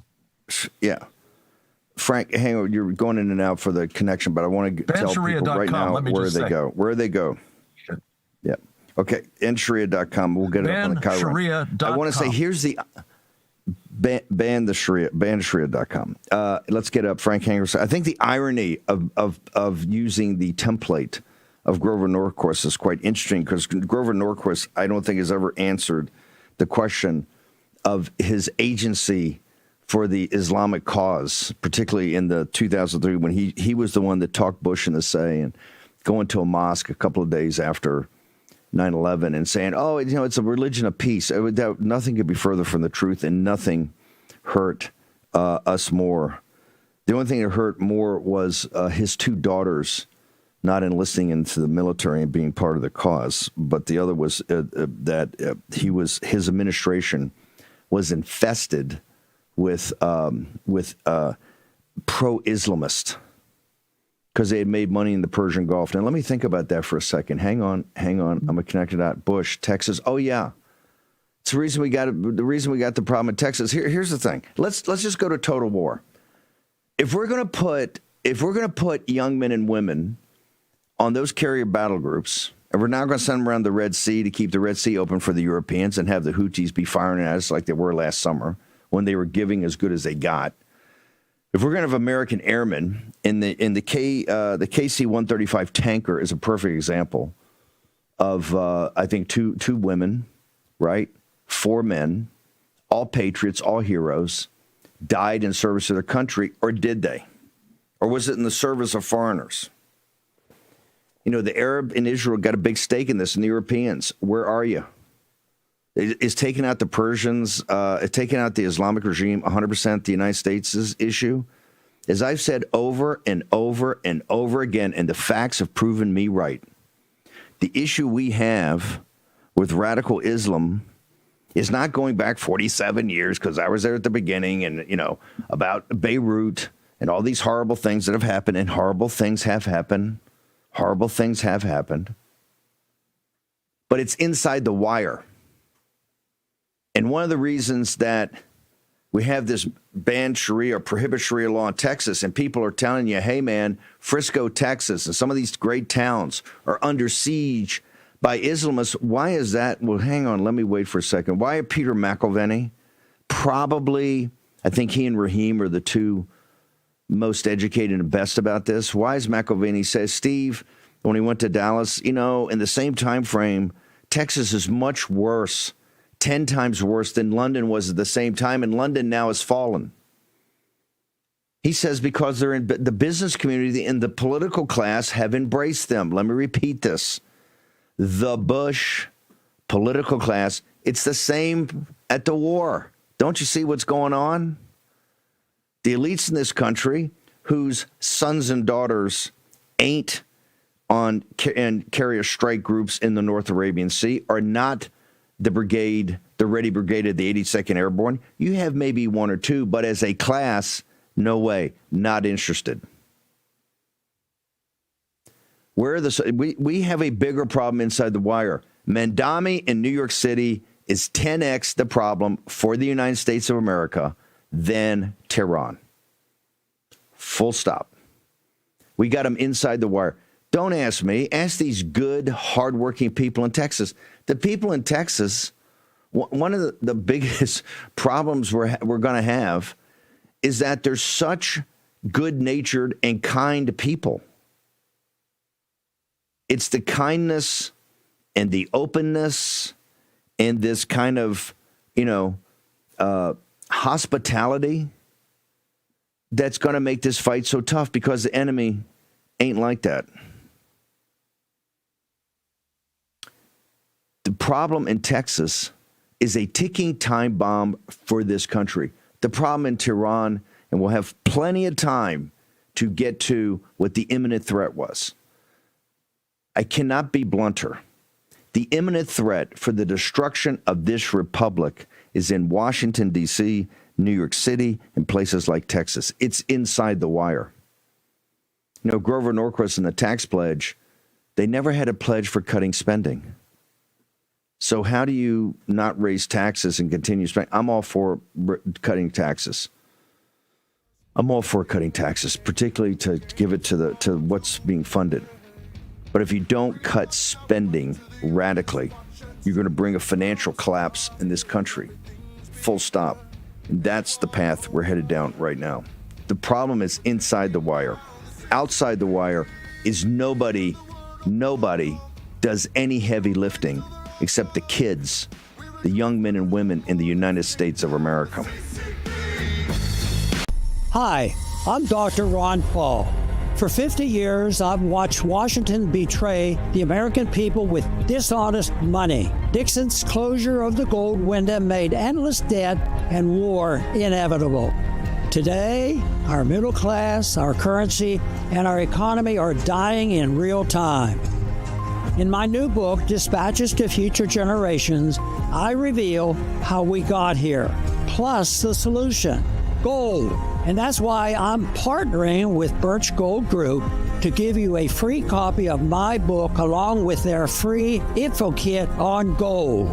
Click below to get both right now. Inside the info kit, you'll learn how to move your IRA or 401k into physical gold. So click below to claim your free copy of my Dispatches to Future Generations and Birch Gold's info kit today. Don't you hate that dirty old hose? It kinks, splits, and it always leaks. And it's way too heavy to carry around. It's time to get the brand new Pocket Hose Copperhead. Just turn on the water and watch it grow to a full-size hose. It stretches and expands like a rubber band. Old-fashioned hoses get kinks and creases at the spigot, but the new Pocket Pivot swivels 360 degrees. Just connect to the spigot and watch it pivot. And when you turn off the water, away it goes, shrinking back to a pocket-size hose. And it makes it easy to carry and put away. Copperhead. It's the hose that grows and pivots, flexes, and sprays. It puts itself away for another day. The Pocket Hose is so unique and so innovative, it was awarded over 100 patents. Call or go online now to get the super light 25-foot Pocket Hose Copperhead today for only $39.99. But wait, order right now and you'll receive an instant $10 discount. So it's only $29.99. And it gets better. Order right now and get our copper spray nozzle with our exclusive thumb drive free. Simply use your thumb to turn it on or off.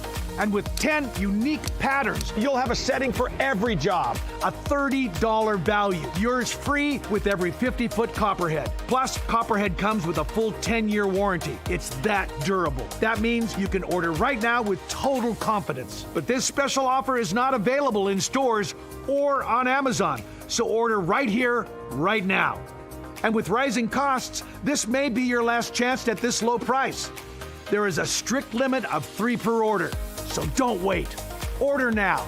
To order, call 1-800-957-6191 or visit getcopperhead.com. So call 1-800-957-6191 or visit getcopperhead.com. Order now.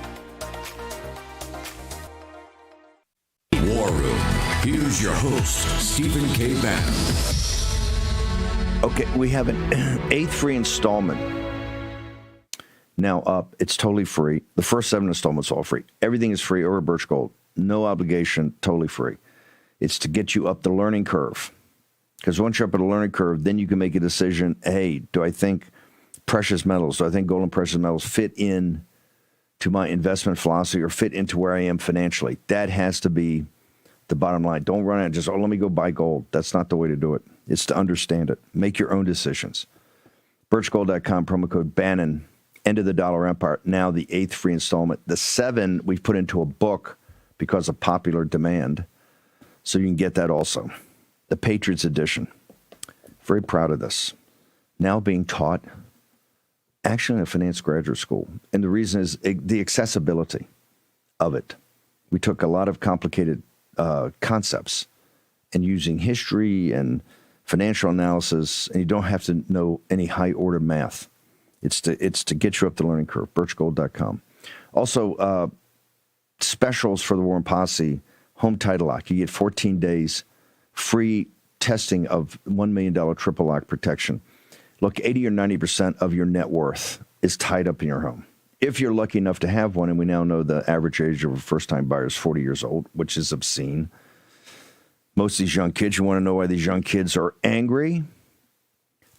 Because they're fighting foreign wars that they don't really see the purpose of, and they haven't bought off on the assumptions that are being pitched, and they look back at home, and every opportunity they've got is being taken by foreigners. Beau French said yesterday on the stage at, Beau French, a friend of the show that's running for railroad commission, and they're all, hey, Beau French, you can't have Beau French. Beau French, oh, he's terrible. In Texas, the Republican Party, oh my God, Beau French is the worst. He said there's 100 million foreigners in the country. You think the younger generation sees a couple of 3 opportunities leaving? That's why they're angry, because they can't own homes.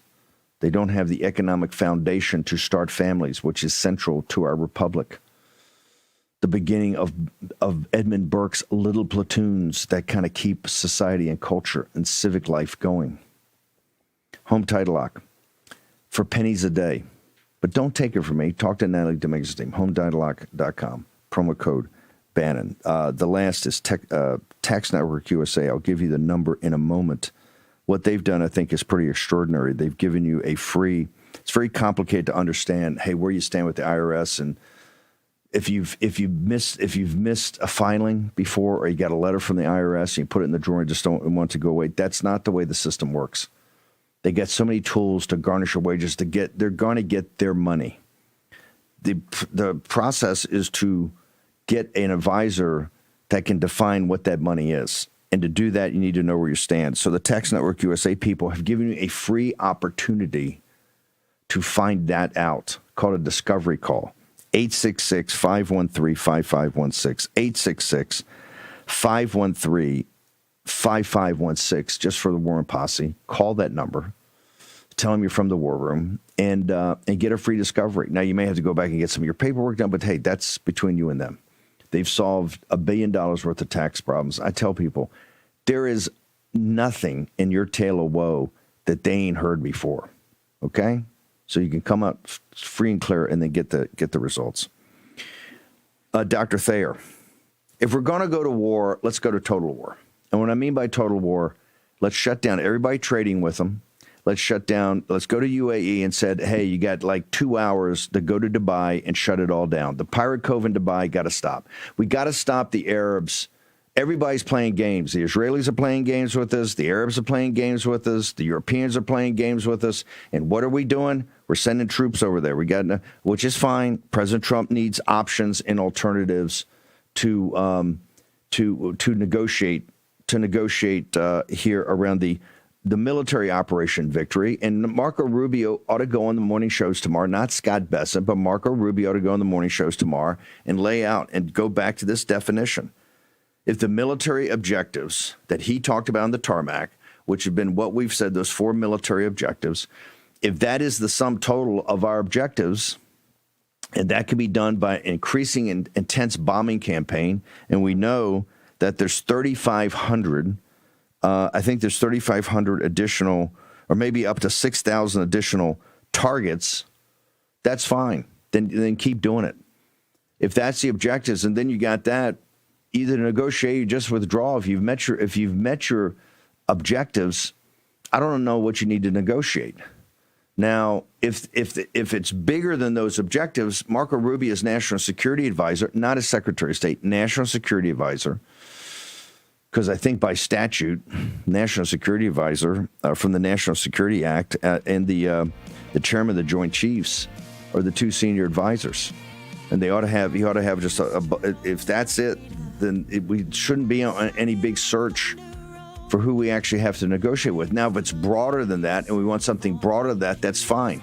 Then people ought to know that, because that probably means we may, not saying we have to, we may need an alternative of actual combat troops.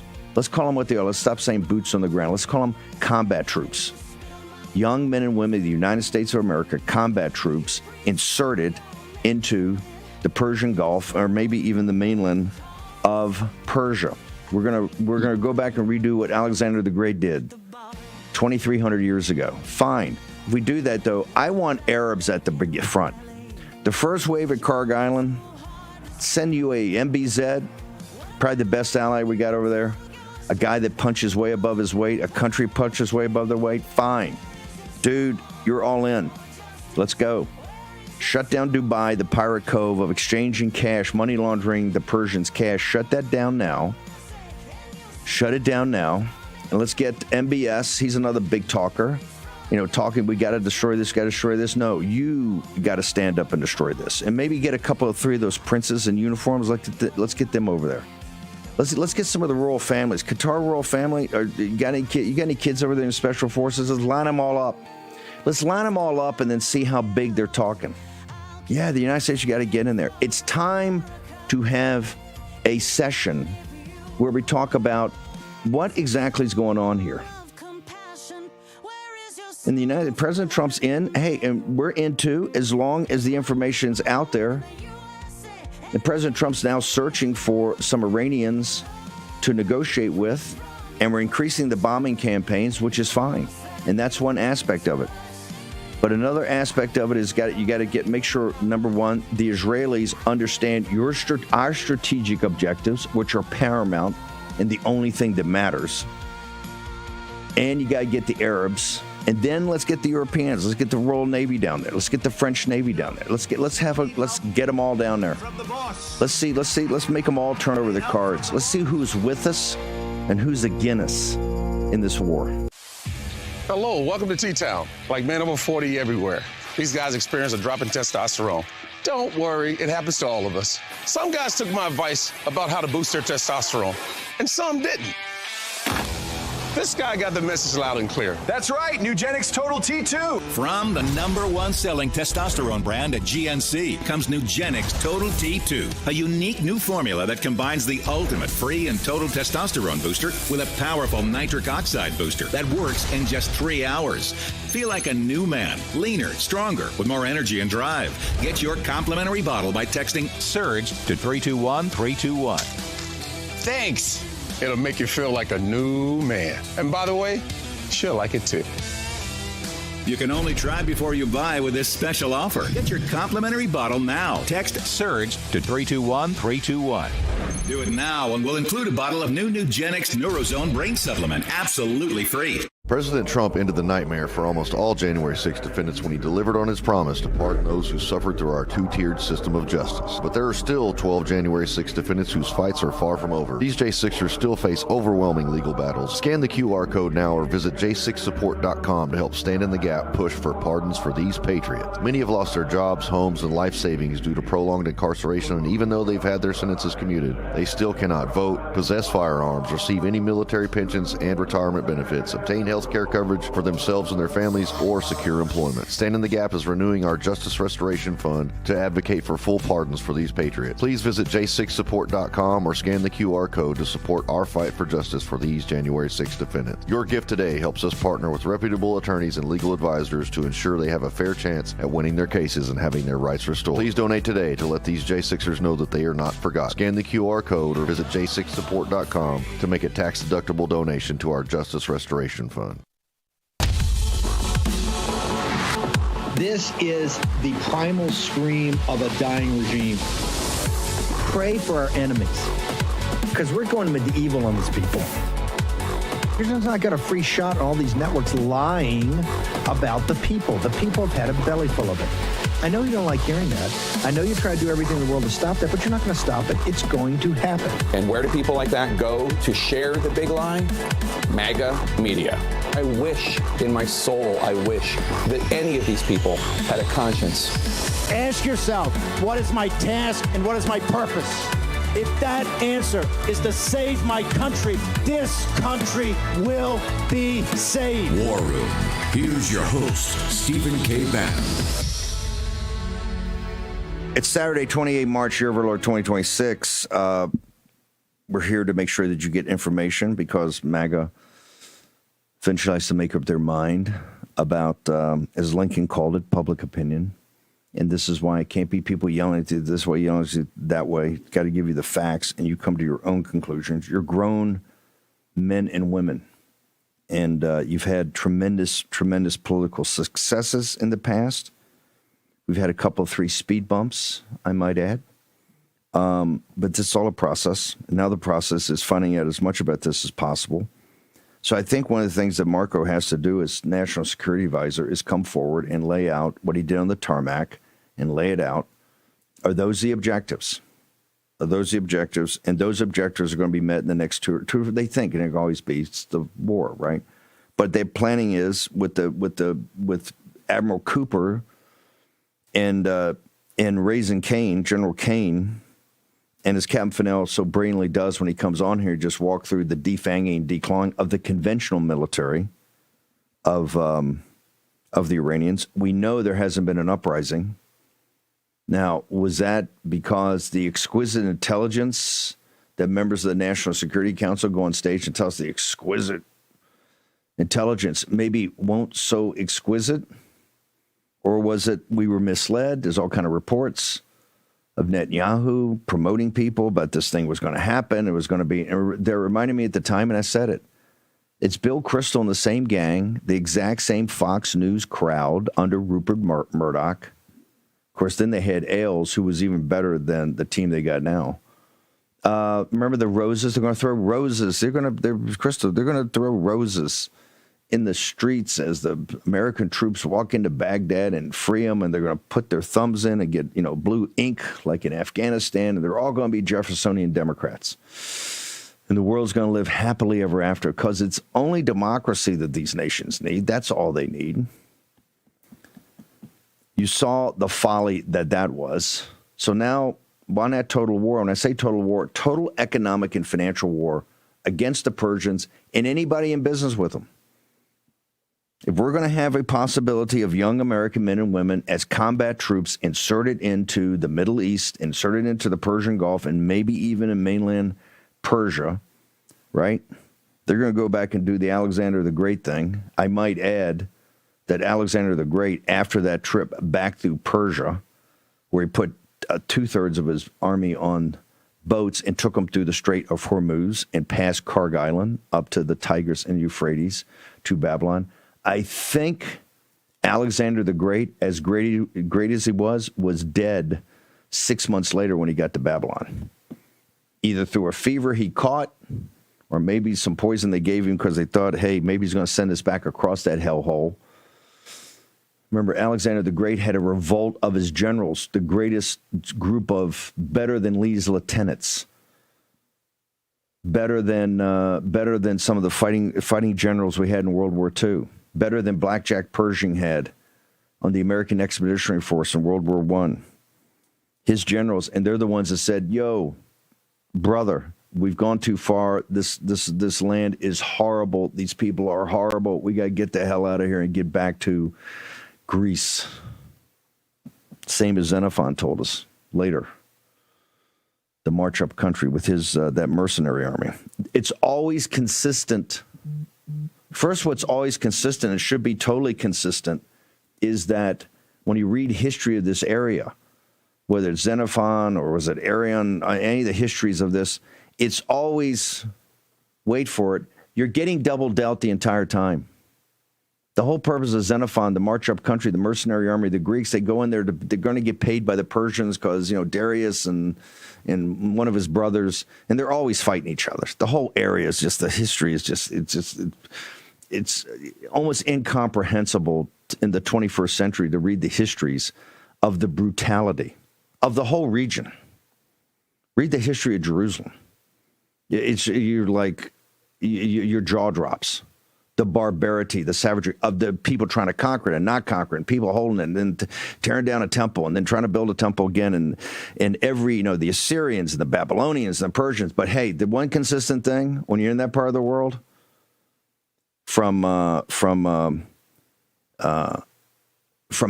the Great to Xenophon to Lawrence of Arabia, you're being double dealt the entire time. You can't trust any of them because their word, like in the Judeo-Christian West, when you sign a contract, hey, I got a contract, or make a deal, or I give you a handshake, because a handshake's better than a contract, because it's your word. No, they're double dealing you the whole time, and the Arabs are double dealing us right now, double dealing us. Where are the Arab troops? Where's the Arab Air Force? Where's UAE? Where's Qatar, our great guys in Qatar? Where are they? I want to see their planes. I want to see their missiles. They're bitching and moaning, hey, we're getting hit when you're not protecting us. The United States is not protecting us. Yeah, I know you're protectorates, but part of being a protectorate, you got to stand up when the alarm goes off, when the bell rings, right? When the bell rings, You got to be able to stand up. You got to be able to stand and deliver. And now it's time for them to deliver. The first wave at Carg Island to go take it, and the second wave at Carg Island to hold it, ought to be all Arabs. 100% Arabs. The counter argument is, oh, Steve, you can't do that. If you do the Arabs and the Persians, you got the Persian nationalist war go on forever. Well, maybe it goes on forever. But they're the ones fighting it. Maybe it goes on forever. Maybe it's going to have to go on forever. Maybe all that bad blood's got to be, you got to lance the bull and let the pus out. We've already made it. The Israelis already made it a Persian nationalist thing. Where's the revolt against the Islamic theocracy? Those demons, I might add, for all the happy talking, you got today at CPAC, they may even have the Shah's son. Remember the Shah's son last summer when he was in London and he stood up and had a press conference. The Shah's son stands up there and he goes, we're committed to monarchy. We're ready to go back. And some reporter goes, are you prepared? Because it looked like they're talking about a revolt in the streets and this thing could be overturned and there's this huge revolt. Are you prepared to go lead an interim government? They asked him the question, are you prepared now to go lead an interim government? His response was, I'm kind of fully booked on my social calendar because it's August. I'm fully booked in Europe for my social calendar, but there could be availability, maybe later in the fall. That was his answer. It's not serious. You know what's serious? When they call Fort Bragg and they say, get the Ready Brigade ready to go. And the young men and women get ready to go. You know why? You raised them right. That's the best we got. We ain't got any better than that. We don't have any better than that. Those kids in those carrier battle groups, you go down in those engine rooms and you go down in the damage control areas and you look underneath and you look on that flight deck and you see how many breaks have those kids had in the United States? Because you got a country that's invaded by foreigners, you got H-1B visas, you got AI, you got the big tech. They don't get a break. You got 12 million tech workers, you got 12 million kids who did it right. Didn't do it like me. And that's too hard. I can't do that. It's got to be another way to get around this. No, they did everything right from the time they were in grade school. Everything right, and 12 million of them can't get a job. And the ones that get a job don't get great wages because guess what? We got too many foreign workers here. So those kids on that flight deck, the kids in those engine rooms, how many breaks have we gotten them, right?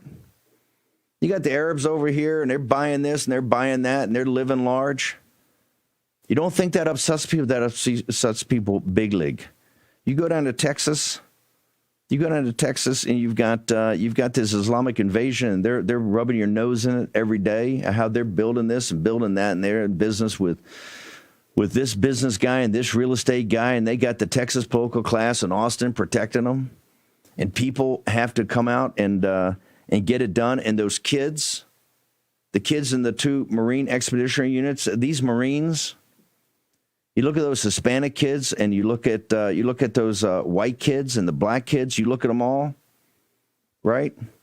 As they're getting ready to go, prepared to, haven't gotten the thing, but they're getting in place to go answer their country's call to take a couple of islands in the Persian Gulf, just like their grandfathers were there to take the call to go take Tarawa and Peleliu and all of it.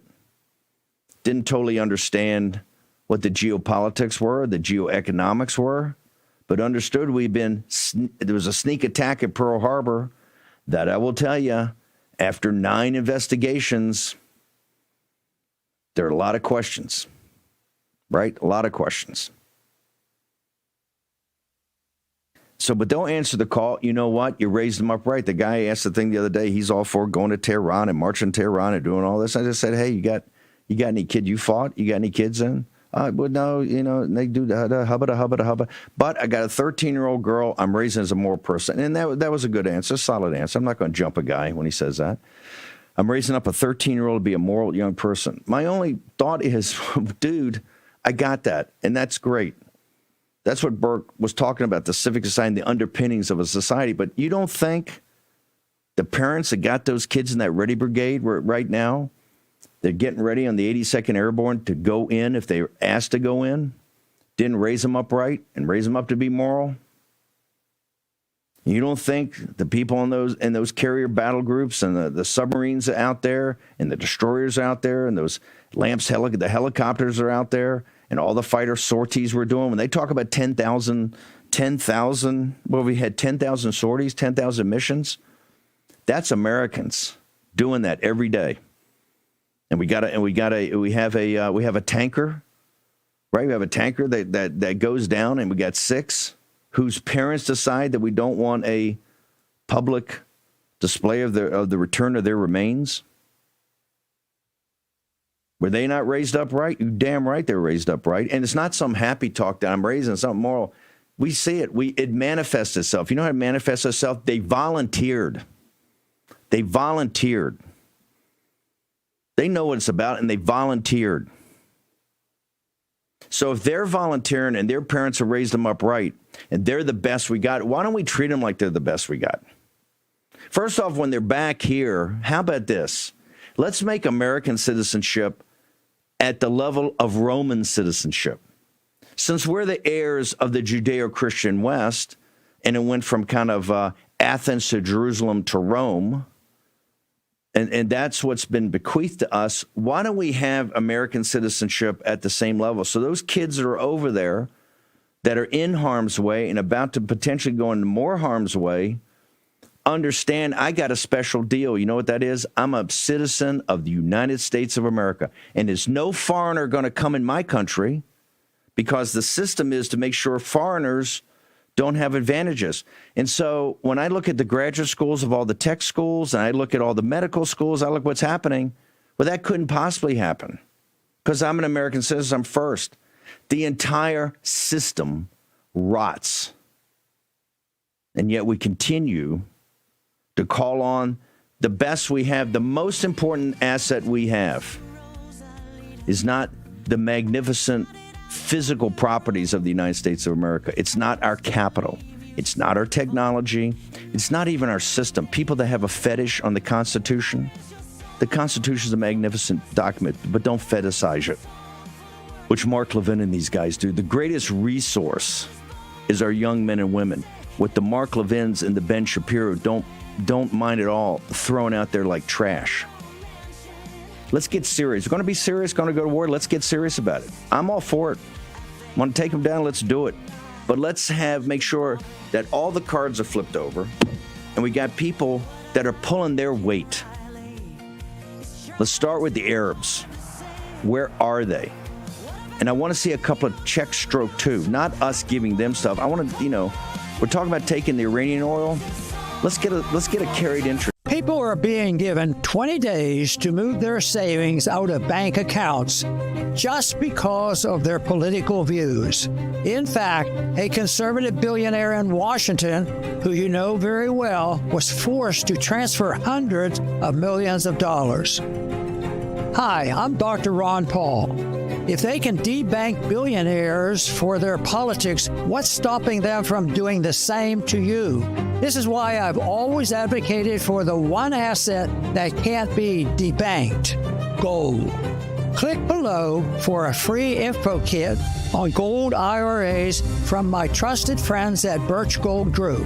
For thousands of years, while paper currencies and banking systems failed, gold has preserved wealth. Even billionaires are learning this lesson the hard way. Don't wait for your own 20-day notice. Click below for your free info kit on gold IRAs. Water, nature's ultimate cleaner. We drink it, we bathe in it. Think water, think steam, think clean. Now harness the power of water with the H2O X5 5-in-1 steam cleaning system. I'm so impressed with the X5. It's an all-in-one product, so I can use it throughout my entire house. It's cleaning, it's sanitizing, there's no chemicals in it. It's just steam. This is unbelievable. unbelievable. There is no more odor. 5 minutes, I'm done. Look at that. It's amazing. If you're ready to step into an effective, economical, and eco-safe world of cleaning, look no further than the H2O X5. Using just the power of superheated water, the X5 Super Hot Steam cleans and kills up to 99% of germs, viruses,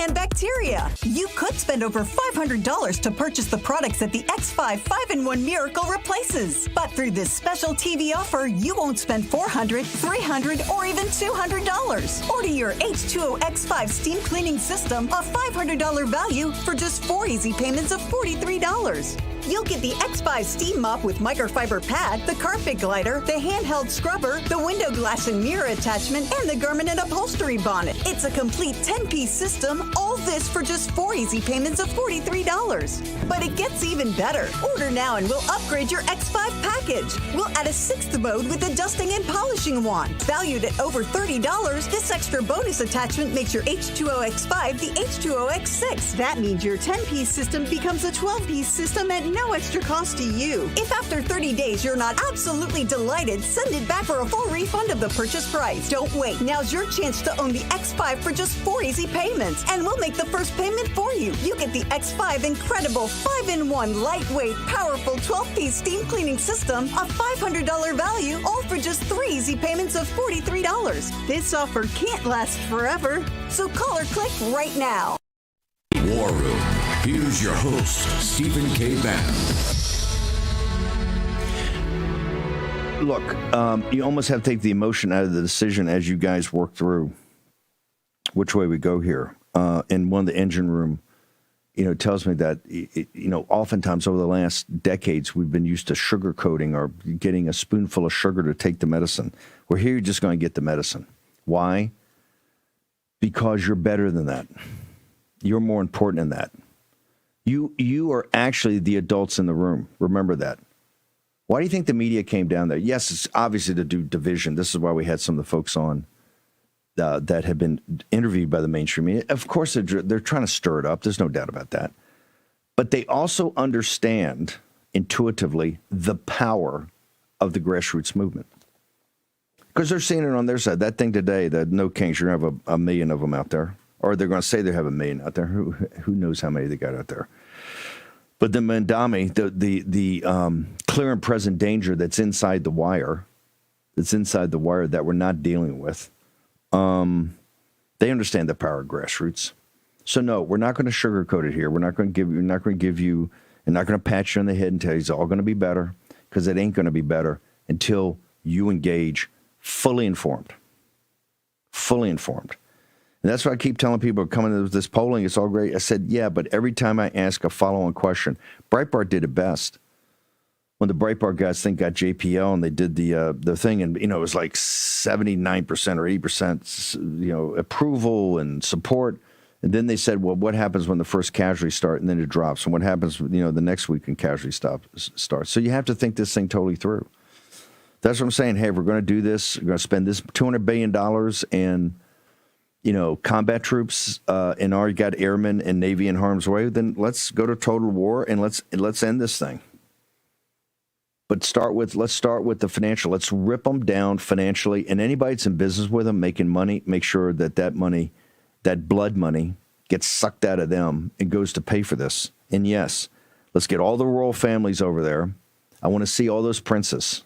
I don't want to see them in London cavorting in London. I want to see them in New York City.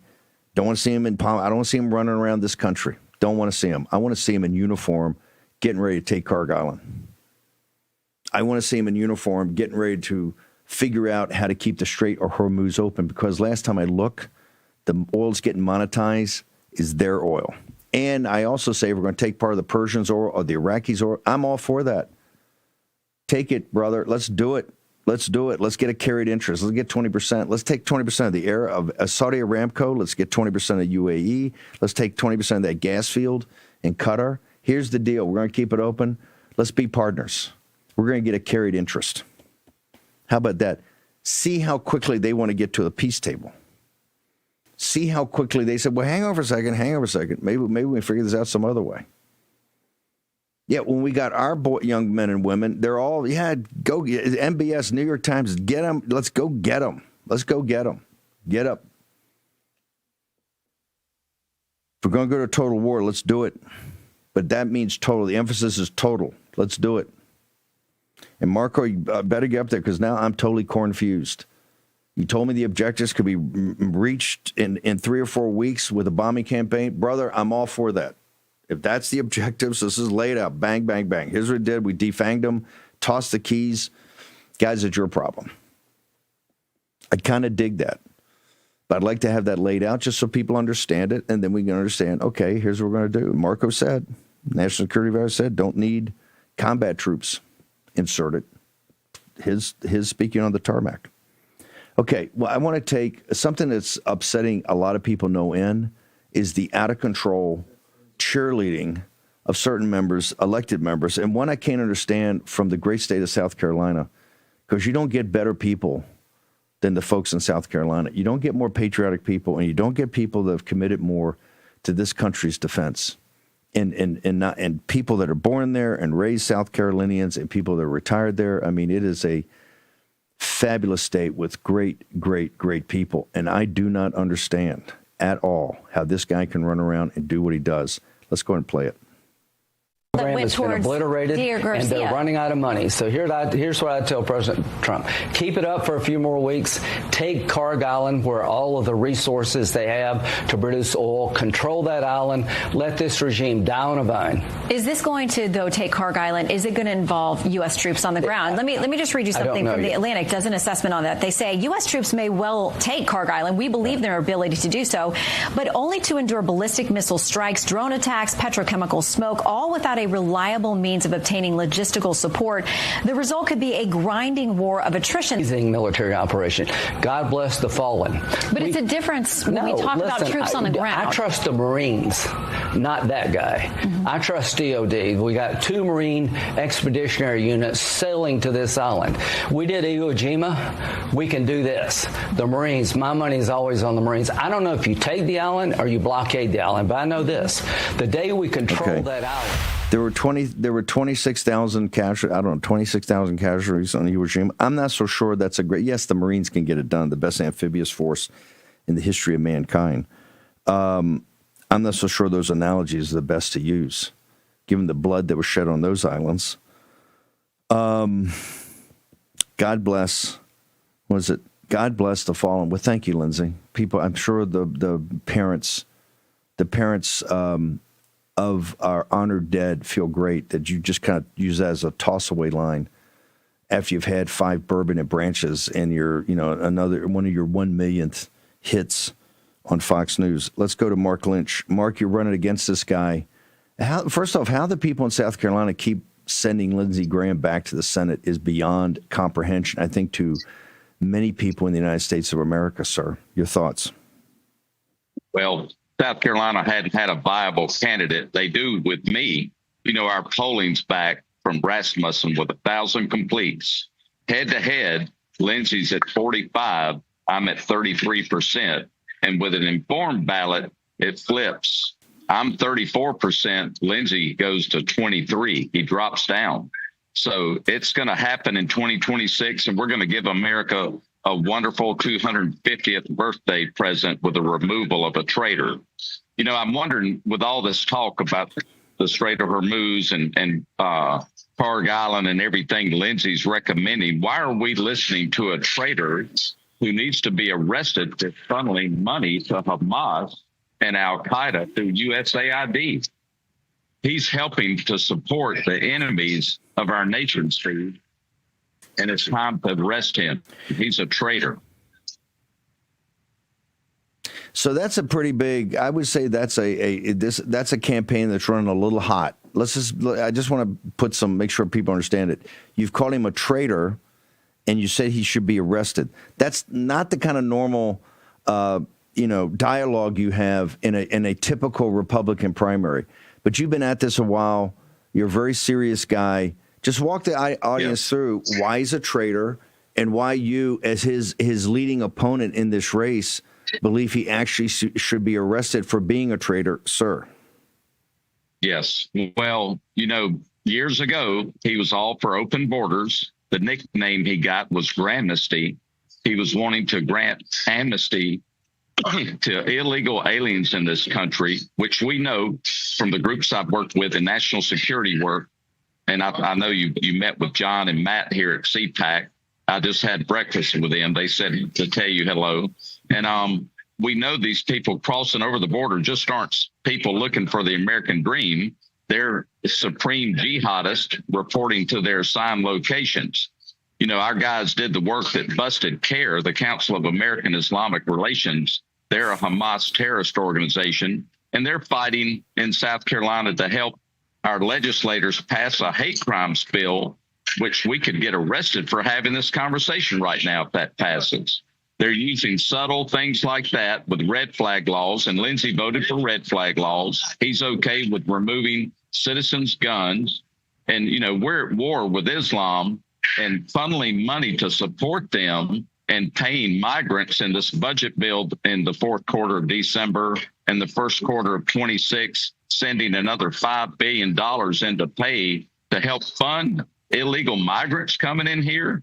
He's paying for the cause to take down this country. So why is Trump or anybody listening to his advice with a war hawk that's taking our citizens' money that we don't have? You know, we're $39 trillion in debt, and he's lustful for war. He's got bloodlust, and South Carolinians realize, where has Lindsey been the last year? He's been all over the world, starting World War III, while we have terrorists inside America and South Carolina. And like we do in Dallas, I think there's 67 mosques here, and there's no such thing as a Muslim church, Steve. Those are forward military satellite bases in operation training, combat training, caching weapons in them. And so every time we see more mosques develop in Islamic centers, they're taking more land, and they're claiming that under Sharia law as their sanctuary city. They own it forever. We've got to ban Sharia law in this country. Mark, we got to balance, but I want people to go to find out more about you and this cause that you're fighting in South Carolina. Remember, if Lindsey Graham does not get over 50% plus one vote on the primary, it's got to go to a runoff with the top guy. Right now, Mark Lynch is polling as the next guy. So it'd be a runoff between Mark Lynch and Lindsey Graham if it's kept below 50%. I want to make sure people get as much information about you as possible, Mark. Where do they go? Go to Lynch for Senate, spelled out, Lynch, LYNCHFOR, Senate.com. Pray for our campaign. Donate. Join. We need volunteers to help get signs out and door knock. It's happening, but it's going to take us all. We got to fight till June 9th to the end. And this guy, this traitor, Lindsey Graham, will be gone forever. And it'll be, like I say, Steve, a great birthday present to America's 250th birthday to get the enemies in Congress gone and put America back on the offensive where it belongs, with true American patriots in office. Mark Lynch, thank you so much. We got a bolt. Great message. Powerful message. Short break.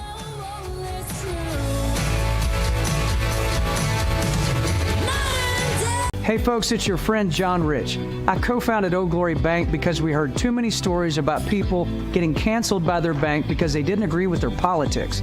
The government wanted to know where you shopped. If you bought a Bible or you shopped at a sporting goods store, you're probably on a list. We created Old Glory Bank because America needed a bank that would protect their privacy and security. Exercising your constitutional rights is not a criminal activity, and neither is loving your country. At Old Glory Bank, we stand with you. I'm a J6er. I spent 1,143 days in prison. About a year in prison. We were prosecuted, persecuted. J6ers have been treated like terrorists. And we need your help. Stand in the Gap was founded to stand in the gap for J6ers working to rebuild their lives after being incarcerated. For just $10 or more, you can help these patriots get back on their feet again. Go now to j6support.com and donate today. Don't you hate that dirty old hose? It kinks, splits, and it always leaks. And it's way too heavy to carry around. It's time to get the brand new Pocket Hose Copperhead. Just turn on the water and watch it grow to a full-size hose. It stretches and expands like a rubber band. Old-fashioned hoses get kinks and creases at the spigot, But the new Pocket Pivot swivels 360 degrees. Just connect to the spigot and watch it pivot. And when you turn off the water, away it goes, shrinking back to a pocket-size hose. And it makes it easy to carry and put away. Copperhead. It's the hose that grows and pivots, flexes, and sprays. It puts itself away for another day. The Pocket Hose is so unique and so innovative, it was awarded over 100 patents. Call or go online now to get the super light 25-foot Pocket Hose Copperhead today for only $39.99. But wait, order right now and you'll receive an instant $10 discount. So it's only $29.99. And it gets better. Order right now and get our copper spray nozzle with our exclusive thumb drive free. Simply use your thumb to turn it on or off. And with 10 unique patterns, you'll have a setting for every job. A $30 value. Yours free with every 50-foot Copperhead. Plus, Copperhead comes with a full 10-year warranty. It's that durable. That means you can order right now with total confidence. But this special offer is not available in stores or on Amazon. So order right here, right now. And with rising costs, this may be your last chance at this low price. There is a strict limit of 3 per order. So don't wait. Order now. To order, call 1-800-957-6191 or visit getcopperhead.com. So call 1-800-957-6191 or visit getcopperhead.com. Order now. War Room. Here's your host, Stephen K. Bannon. Okay, Mark Lynch brings up a great point. I think people miss is that Lindsey Graham in the first term, everything President Trump was trying to do, build the wall, all of it, Lindsey Graham was working with the senior Democrats in the Senate to block everything. He was the worst. He's an open borders, amnesty, DACA. He was Dick Durbin. There's Dick Durbin and Lindsey Graham behind the scenes doing this, hosting dinners and having people in the administration. If you want to know why the steam ran out in the first administration, it is Lindsey Graham 100%. Of course, a number of the War Room engine room are very upset by the clip we played. It's one of the most powerful. Of all Lindsey come on drunk on Fox all the time, I think one of the most powerful clips is his casual disrespect for the honored dead. Let's play it. Amazing military operation. God bless the fallen. But it's a difference when we talk about troops on the ground. I trust the Marines, not that guy. Mm-hmm. I trust DOD. Let me have it. That's revolting. It's disgusting. Is this kind of casual as a tee-up for his talking points? And remember, he spent all this time in Israel with Netanyahu, and, what information intelligence did he actually have from what he said? That's all going to be, and I tell people, there's going to be plenty of time for that later. And it's going to be a full investigation, believe me, because this thing is, how we got into this. And where was the exquisite intelligence? Where was it? Let's see it. Also, if that wasn't bad enough, he told us he's been in Saudi Arabia forever and came out the other day drunk, half lit on one of these shows saying he's told the Arabs, you got to stop double dealing, you got to commit, and, we'll do an in perpetuity defense security agreement. No, we're not. That's the last thing we want to do. America first means putting this country first. Let's take care of the inside the wire. Let's clean that up before we talk to the Saudis about an in perpetuity. In perpetuity. That was his quote. In perpetuity defense agreement. That means we're there for, perpetuity. Dr. Bradley Thayer, you look at this with a jaundice. I also want to announce, and I haven't had time because it's been so crazy at CPAC, but we had 2 books on the top 15. Winton Hall's Code Red, which the War Room Posse bought, I think, 2/3 of. Winton Hall, fabulous book, great man. First time he's really put a book out. One of the best ghostwriters out there wrote his own book, and you guys supported it. And the feedback I've gotten on Code Red is amazing. But also, and he's number 13. At number 8, War Room Books and Skyhorse, Tony Lyons and the War Room team. Number 8 is Kill to Order by Jan Ukelik. Just amazing. And that goes with Jack Posobiec. I think Jack Posobiec's Unhumans were number 10, so we've had 2 outright top 10s, which is pretty amazing for an imprint that's only, 2 years old. Both by people of Polish heritage, I might add. Dr. Bradley Thayer, I think you're a Mick. I think you're a lot of things. You're probably a mutt, but you're like me. You got a lot of Mick in you. We are announcing, and we're not going to give you the title, but we're making a commitment to the magnum opus that Dr. Thayer has been working on for a couple of years. An incredible book that everybody's going to want. We're going to get to it, probably publish it later in the summer after the 250th anniversary, or maybe early in the fall. That we're working with Dr. Thayer right now. We'll give you the title and the Amazon page and all that sometime in the future. But Dr. Thayer couldn't be more excited. And this is going to be another top 10 book. Scott Pressler's book, our book with Scott Pressler, comes out in May, about May 15th, I think it is. And then we've got Dr. Thayer's book, got another book coming out around that time, Eyes from Penumbrum, that everybody's going to love. And then we got Dr. Thayer's book and a couple others we're going to announce. So Dr. Thayer, congratulations. More on that later. Give me your beady-eyed look at where we stand in this war, sir. Well, Steve, thanks very much for your support for it, and thank you for writing the foreword to the book. Look, when we think about this conflict, we need to think about the causes. That's a discussion for another time. Secondly, the conduct, which is so important today. And then thirdly, the consequences, which we're going to talk about a lot, obviously, in the months and years to come. If we look at the conduct of this war, we're seeing that the U.S. is realizing its war aims as it identified them. That is that the missiles, of course, ballistic cruise missiles, drone production are being attrited. The Navy, the Air Force, obviously, were able to operate over Iran essentially as we wish.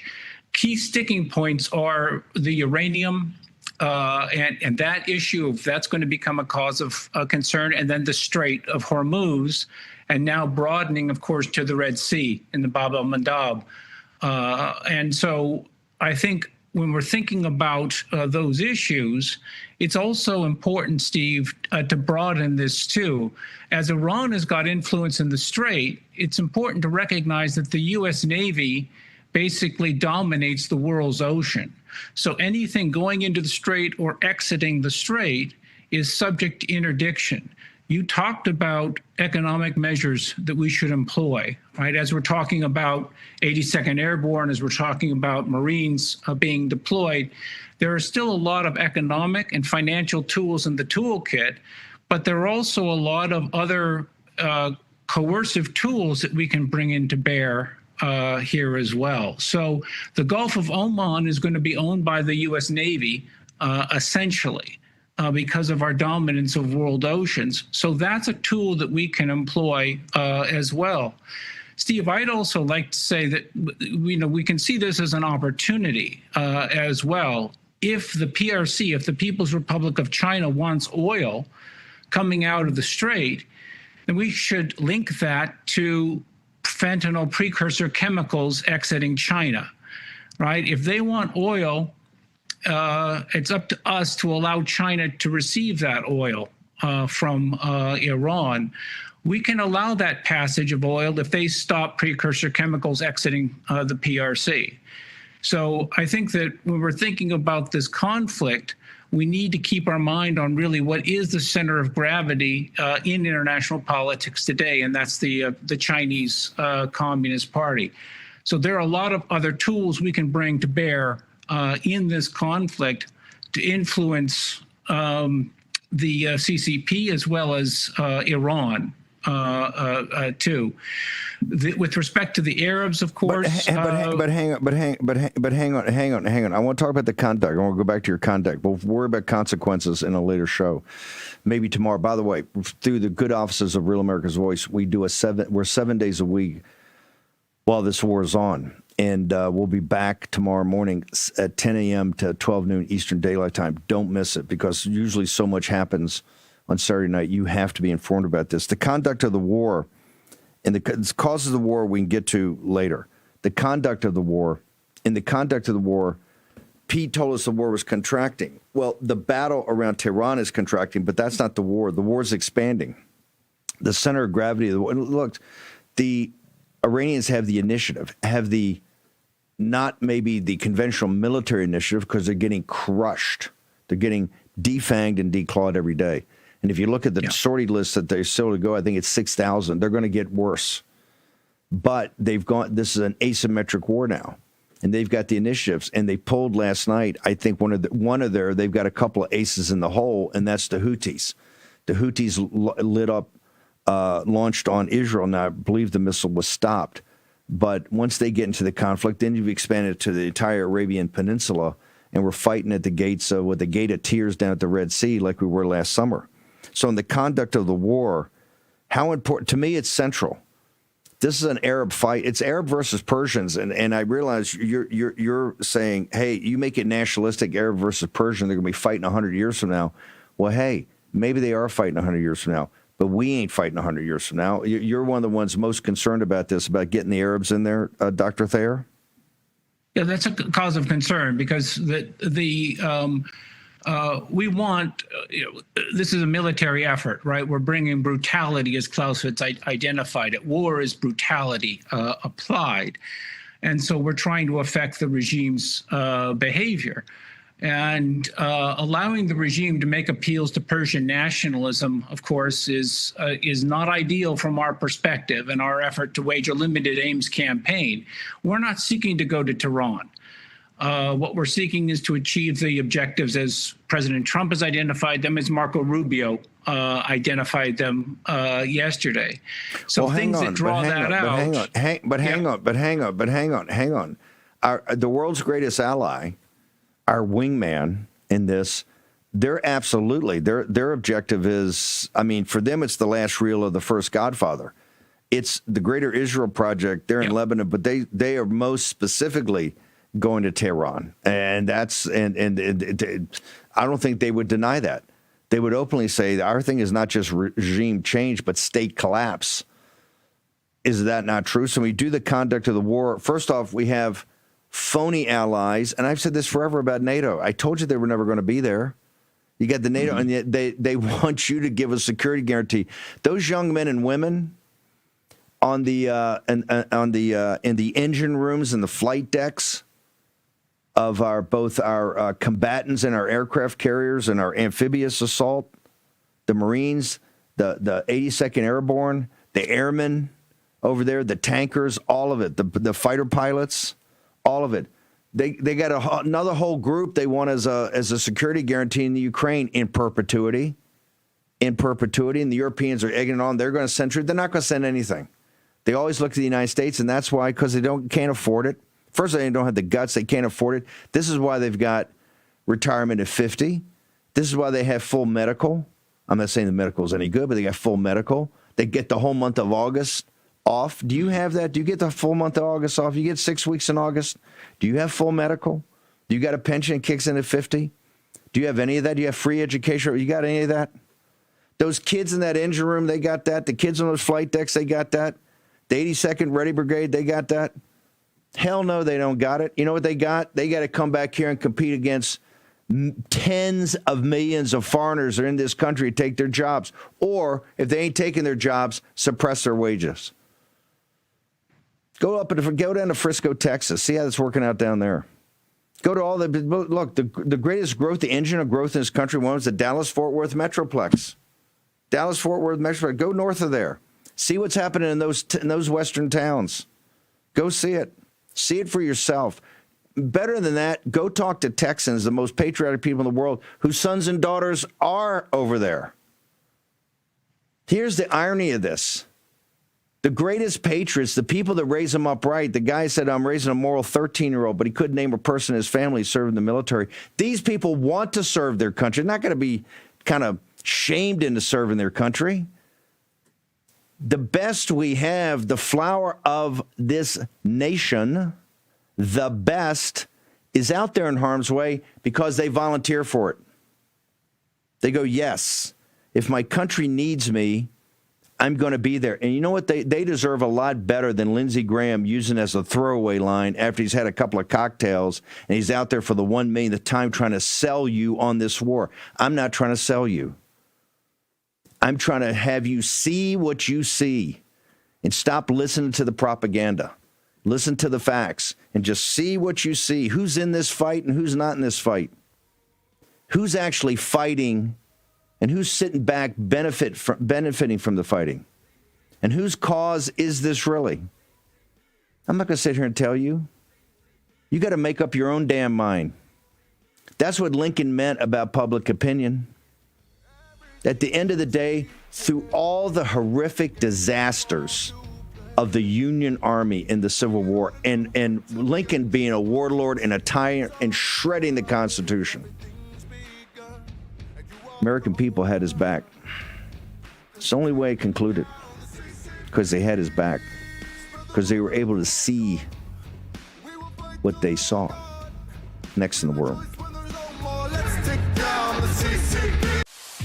Hello, welcome to T-Town. Like men over 40 everywhere. These guys experience a drop in testosterone. Don't worry, it happens to all of us. Some guys took my advice about how to boost their testosterone, and some didn't. This guy got the message loud and clear. That's right, Nugenix Total T2. From the #1 selling testosterone brand at GNC comes Nugenix Total T2, a unique new formula that combines the ultimate free and total testosterone booster with a powerful nitric oxide booster that works in just 3 hours. Feel like a new man, leaner, stronger, with more energy and drive. Get your complimentary bottle by texting SURGE to 321-321. Thanks. It'll make you feel like a new man. And by the way, she'll like it too.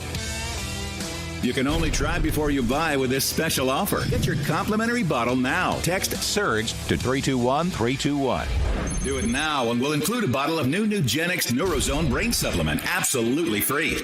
Water, nature's ultimate cleaner. We drink it, we bathe in it. Think water, think steam, think clean. Now harness the power of water with the H2O X5 5-in-1 steam cleaning system. I'm so impressed with the X5. It's an all-in-one product. I can use it throughout my entire house. It's cleaning, it's sanitizing, there's no chemicals in it. It's just steam. This is unbelievable. There is no more odor. 5 minutes, I'm done. Look at that, it's amazing. If you're ready to step into an effective, economical, and eco-safe world of cleaning, look no further than the H2O X5. Using just the power of superheated water, the X5 Super Hot Steam cleans and kills up to 99% of germs, viruses, and bacteria. You could spend over $500 to purchase the products that the X5 5-in-1 Miracle replaces. But through this special TV offer, you won't spend $400, $300, or even $200. Order your H2O X5 steam cleaning system, a $500 value, for just 4 easy payments of $43.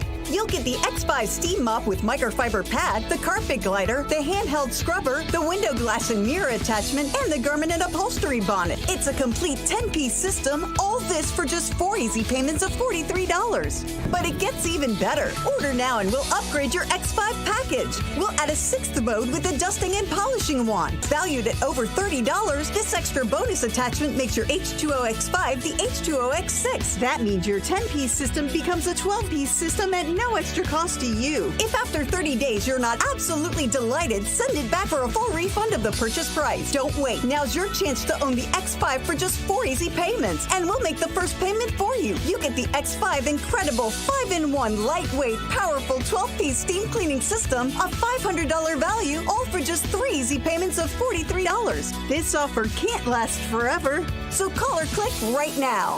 War Room. Here's your host, Stephen K. Bannon. You see, when you do the CPACs, you got the War Room Posse there, and they're on fire, and so we do so much to engage them, which is great. But we missed a couple of days of doing some hard analysis. It's just the way it is. And that's what the show is about. Tomorrow morning, Sunday morning, through the good offices of Real America's Voice, War Room is right here again with our Denver crew and our own great team, 10 a.m. to noon, Eastern Daylight Time. Dr. Theo is going to join us. Doc, and I'm going to be putting stuff up all day on Getter about the war, but just give me a minute about the overall theme of your book, your magnum opus you've been working on for a couple of years. Yeah, Steve, thanks. So in order to understand the ideological upheaval that Americans face today, right, why do we have open borders? Why are we talking about Sharia in Texas? Why do we have to fight that? We need to understand that we've been locked in a long war, 100 years war, against communism since it was birthed in the Bolshevik Revolution in 1917. That takes an external form. We fought a Cold War with the Soviets, and we're fighting one with communist China today.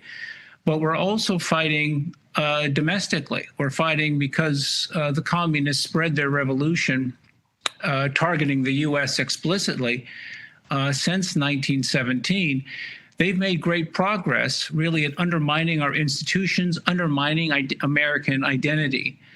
And as a consequence of that, right, we have to respond. We're at a point now where the country is going to be lost if Americans don't recognize the value of their identity, of the American identity, the American spirit, our political ideology, and the value of Western civilization. The stronger American identity is, the weaker communism is, right? And the reverse. The stronger communism is, the weaker American identity is. So we need to turn that around and win this 100 Years' war finally, and finally defeat communism in a domestic and international form. Dr. Thayer brings the receipts of the Red-Green Alliance, the Marxist Jihadist Alliance that's inside the gates here. That's the number one priority. If we don't win this, it doesn't matter if you take Carg Island. Dr. Thayer, your social media, where do people go? Thanks, Steve. Brad Thayer at X and Bradley Thayer, Getter and Truth. Thanks again, Steve. Okay, thank you very much. I just want to make sure people understand something. When I say total war, I'm not talking about us militarily wrapping up and sending troops over and 10,000 troops. Make sure. It's quite simple. We go to total war, we use everything, every economic aspect we got, and all of our allies. They got to come in here. They don't come in here, then you got to rethink your war aims. Very specific. Very specific. If Marco Rubio, if there's a military operation, bang, bang, bang, there's 4, which are done in 4 weeks, and Marco Rubio is telling me that, and we don't need combat troops, then fine, do the 4, get the hell out of there, toss the Strait of Hormuz to them. But the Arabs and the Europeans got to step up now. Israelis got to do less in our war. What they're doing, and they do on their own, they go do on their own. But in this war that we're engaged in, let's get the definition of it. Let's get what the victory is and take the win. But to go total, every economic aspect of this we have to do. And part of that's here in the United States of America. And our allies got to step up. And if the Arabs aren't prepared to step up, then to me, you check that box. Okay, they're not prepared to defend the Persian Gulf. They're not prepared to defend the Strait of Hormuz. They're not prepared to really take on the Persians. Then they've answered a lot of questions. And you can start coming home. To fight the fight, you got to fight here. Same with the Europeans. I don't see the Royal Navy down there. I don't see the French Navy down there. They're not keeping the Red Sea open, the Suez Canal open. I don't know why we're doing it. I don't know why we're doing it. We don't have a carried interest there. In fact, they do everything to keep our product out of there. So when you say that, I'm saying let's go big. Let's go big and understand it. And just keep on the bombing campaign. 4 weeks. That's what Marco Rubio is National Security Advisor of these United States of America. Set it out there in the tarmac. Laid it all out right there. Be done in 4 weeks. No combat troops. I got you, brother. Give me the list again just to make sure we check them all off. Boom. Done. Trevor, I've taken more of your time. You got about 90 seconds. Tell me about Sacred Human Health. I got to get to my Mike Lindell. Yeah, great to see you, Steve. So just a quick reminder, we are currently running our Tallow Moisturizer sale. So you can use code TALLOW at checkout for 15% off the Tallow Moisturizer, as well as the Moisturizing and Healing Bundle, which also includes the Sacred Healing Salve. But of course, the Tallow Moisturizer is just amazing for overall hydration, and due to its anti-inflammatory properties, if you have like eczema or seborrhea, it helps bring that down quite a bit, and you can use it anywhere on your body as well. So the reviews have been great. I definitely encourage people to check it out, and of course, if you have any questions, just let us know. Sir, one more time. People want to know how to get to you because they love these products, because they're handcrafted. You take forever to develop them, come out, and then they're handcrafted here in the United States of America with American ingredients by American workers, because you're an American company. Where do they go, sir? Yeah, 100%. So you can go to sacredhumanhealth.com, and like I mentioned, you can use code TALLOW for 15% off the Tallow Moisturizer. And of course, like I said, let us know if you have any questions. You can hit the contact us button. Get to Trevor. You'll like to meet him. He's a great young man. Thank you, sir. Appreciate you. Mike Lindell, we'll talk CPAC tomorrow. You're going to be on our Sunday show. I want you right now talk about product. Every War Room Posse member I met there raving about My Pillow. You guys, this is it. The last weekend, we have 2 more days in the old factory, so take advantage of the sale of the century where you get free shipping so we don't have to move it to the other factory. We have our mattress toppers, mattresses as low as $99.98. You guys get them now. This is it. Free shipping on your entire order. We're going to combine it with this is the tail end of the mega sale, the second annual mega sale. So you get your $29.98 as low as per sheet Giza sheets, your 6-piece towel sets, $34.98, and then you have the MyPillow, standard MyPillows, $14.98. You guys, free shipping on your entire order. Go to mypillow.com/war room. All of the product that's left in that warehouse right now, they get up to 80% off. This is a War Room exclusive. All of the our clothing line, our kitchen towel sets, you name it, stuff for your living rooms, bathrooms, bedrooms. You guys take advantage of that promo code War Room, and then call 800-873-1062, 800-873-1062. These are my employees that are waiting to get your calls. This is our last weekend. I'm very proud of all the employees getting this factory moved in time, and you guys at the War Room helping us out so we didn't have to ship it twice. Free shipping right to your front door. Promo code War Room. Thank you, brother. I'll see you tomorrow morning. I'll be up on Getter with Grace and others. We're back at 10 a.m. tomorrow morning. Make sure you don't miss it. You'll be back in the War Room. See you then. We need help from the boss. Hi, I'm Dr. Ron Paul. For 50 years, I've watched Washington betray the American people with dishonest money. Nixon's closure of the gold window made endless debt and war inevitable. Today, our middle class, our currency, and our economy are dying in real time. In my new book, Dispatches to Future Generations, I reveal how we got here, plus the solution, gold. And that's why I'm partnering with Birch Gold Group to give you a free copy of my book along with their free info kit on gold. Click below to get both right now. Inside the info kit, you'll learn how to move your IRA or 401k into physical gold. So click below to claim your free copy of my Dispatches to Future Generations and Birch Gold's info kit today. President Trump ended the nightmare for almost all January 6 defendants when he delivered on his promise to pardon those who suffered through our 2-tiered system of justice. But there are still 12 January 6 defendants whose fights are far from over. These J6ers still face overwhelming legal battles. Scan the QR code now or visit j6support.com to help stand in the gap push for pardons for these patriots. Many have lost their jobs, homes, and life savings due to prolonged incarceration, and even though they've had their sentences commuted, they still cannot vote, possess firearms, receive any military pensions and retirement benefits, obtain health care coverage for themselves and their families, or secure employment. Stand in the Gap is renewing our Justice Restoration Fund to advocate for full pardons for these patriots. Please visit j6support.com or scan the QR code to support our fight for justice for these January 6 defendants. Your gift today helps us partner with reputable attorneys and legal advisors to ensure they have a fair chance at winning their cases and having their rights restored. Please donate today to let these J6ers know that they are not forgotten. Scan the QR code or visit j6support.com to make a tax-deductible donation to our justice. Welcome to Wayne Allyn Root Show. Good to see you again, man. How's everything going in Viva Las Vegas? He loves Israel. He loves our country. I'm always ready to fight, Gary. Always ready to fight. One of the most popular hosts. You are my Superman. Thank you. Thank you. He's got radio. He got television. He's got a beautiful wife. We are under invasion at the border. This is the kind of thing he talks about because he's about common sense. Make faith and belief in country cool again. You are truly a breath of fresh air. Your fans love you. Thank you very much. And they love you too. And for good reason, because you have a spirit and you get it at the same time. You're both angry, but a happy warrior nevertheless. Wayne Allyn Root. I salute you. Where's Wayne? Where is Wayne Allyn Root? Where the hell is he? Thank you, Mr. Trump. He gets it. I love America. I love Israel. I love my wife. I love President Trump. I love my country. It's all there. President Trump got it all in one shot. The root's on fire. I'm Wayne Allyn Root, your Secretary of War. You've heard of the mainstream media. Welcome to the Mainstream Media. I'm the loudest MAGA mouth in the USA, coming to you from Vegas, the entertainment capital of the world.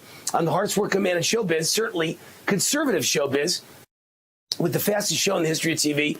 This show is conservative patriotic talk on steroids, squared to the 1,000th power. Reminder, my command central, root4america.com. That's my website, root4america.com. At the top are 4 tabs. Watch Wayne on TV, listen to Wayne on the radio, listen to Wayne's podcast, watch Wayne's daily video podcast. Click and you're on live, or you get links to all the places to watch or listen to me every day. Or you can watch or listen to a library of all my recent shows you may have missed. Or you didn't miss them, but you want to hear them a second time and watch them a third time. Root4america.com. My email, wayneroot@gmail.com. Hope you're watching my daily video podcast. It's called Warzone Live, and it's the official podcast of the Gateway Pundit. Gateway attracts over 2.5 million daily readers and over 1 billion views for the second year in a row, now ranked as the 5th most popular conservative news site in America. We are proud to be their official podcast every day at 6 p.m. East Coast time, 3 p.m. Pacific. You can also watch Warzone daily at rumble.com. Just type in Wayne Root, Wayne Alla Root, or Warzone, and it goes right to it. And at talkred.com, again, at 6 p.m. Eastern, 3 p.m. Pacific, Monday to Friday. Finally, as you can see, Top 10 is back at noon Eastern, 9 a.m. Pacific, our old time slot for almost 4 years now. You asked for it, we responded, we listened, we're back to the old time, but occasionally we will be preempted. Like this weekend, right, with CPAC. So anytime you tune in at noon Eastern, and we're, on Saturday, we're not there, reminder, we have another repeat run of this show Sunday nights at 9 p.m. Eastern, 6 p.m. Pacific, which you are watching right now. You always have 2 choices to watch every weekend. The second choice is Sunday at 9 p.m. Eastern. Also, some updates from Real America's Voice. Go download the song from Real America's Music titled God, Grit, and Guns. The core theme of the track revolves around drawing a line when our values, our freedoms, and our homeland are threatened. The song also taps into the broader cultural and geopolitical movement we are in, with tensions overseas and conflict with regimes that openly oppose Western freedom and American strength. God, Grit, and Guns reflects the mindset that peace comes through strength, not weakness. Scan the QR code on the screen to download now. Also, go on Amazon.com and order some Soldier Fuel, the energy drink in collaboration with Real America's Voice. And use the promo code Real America for 15% off. Each order placed gives proceeds back to veterans. Don't forget to submit your videos for the Soldier Fuel Challenge for a chance to win a free shipment of Soldier Fuel and possibly have your video featured in a commercial right here on Real America's Voice. All right, it's time for my opening commentary. It's titled, "It's Time to Admit the Do-Nothing GOP Senate Will Never Pass the SAVE Act." So, President Trump, you've got to act. Here is how the president can win big on both mass deportation and stopping voter fraud without Congress even involved. Let's just admit the truth. The GOP Senate is filled with rhino frauds. They don't want to pass the SAVE Act to secure elections. Some of them are corrupt and dirty, bribed and playing for the other side, whether that be China, the DC swamp, the deep state, the Democrat Party, or the drug cartels.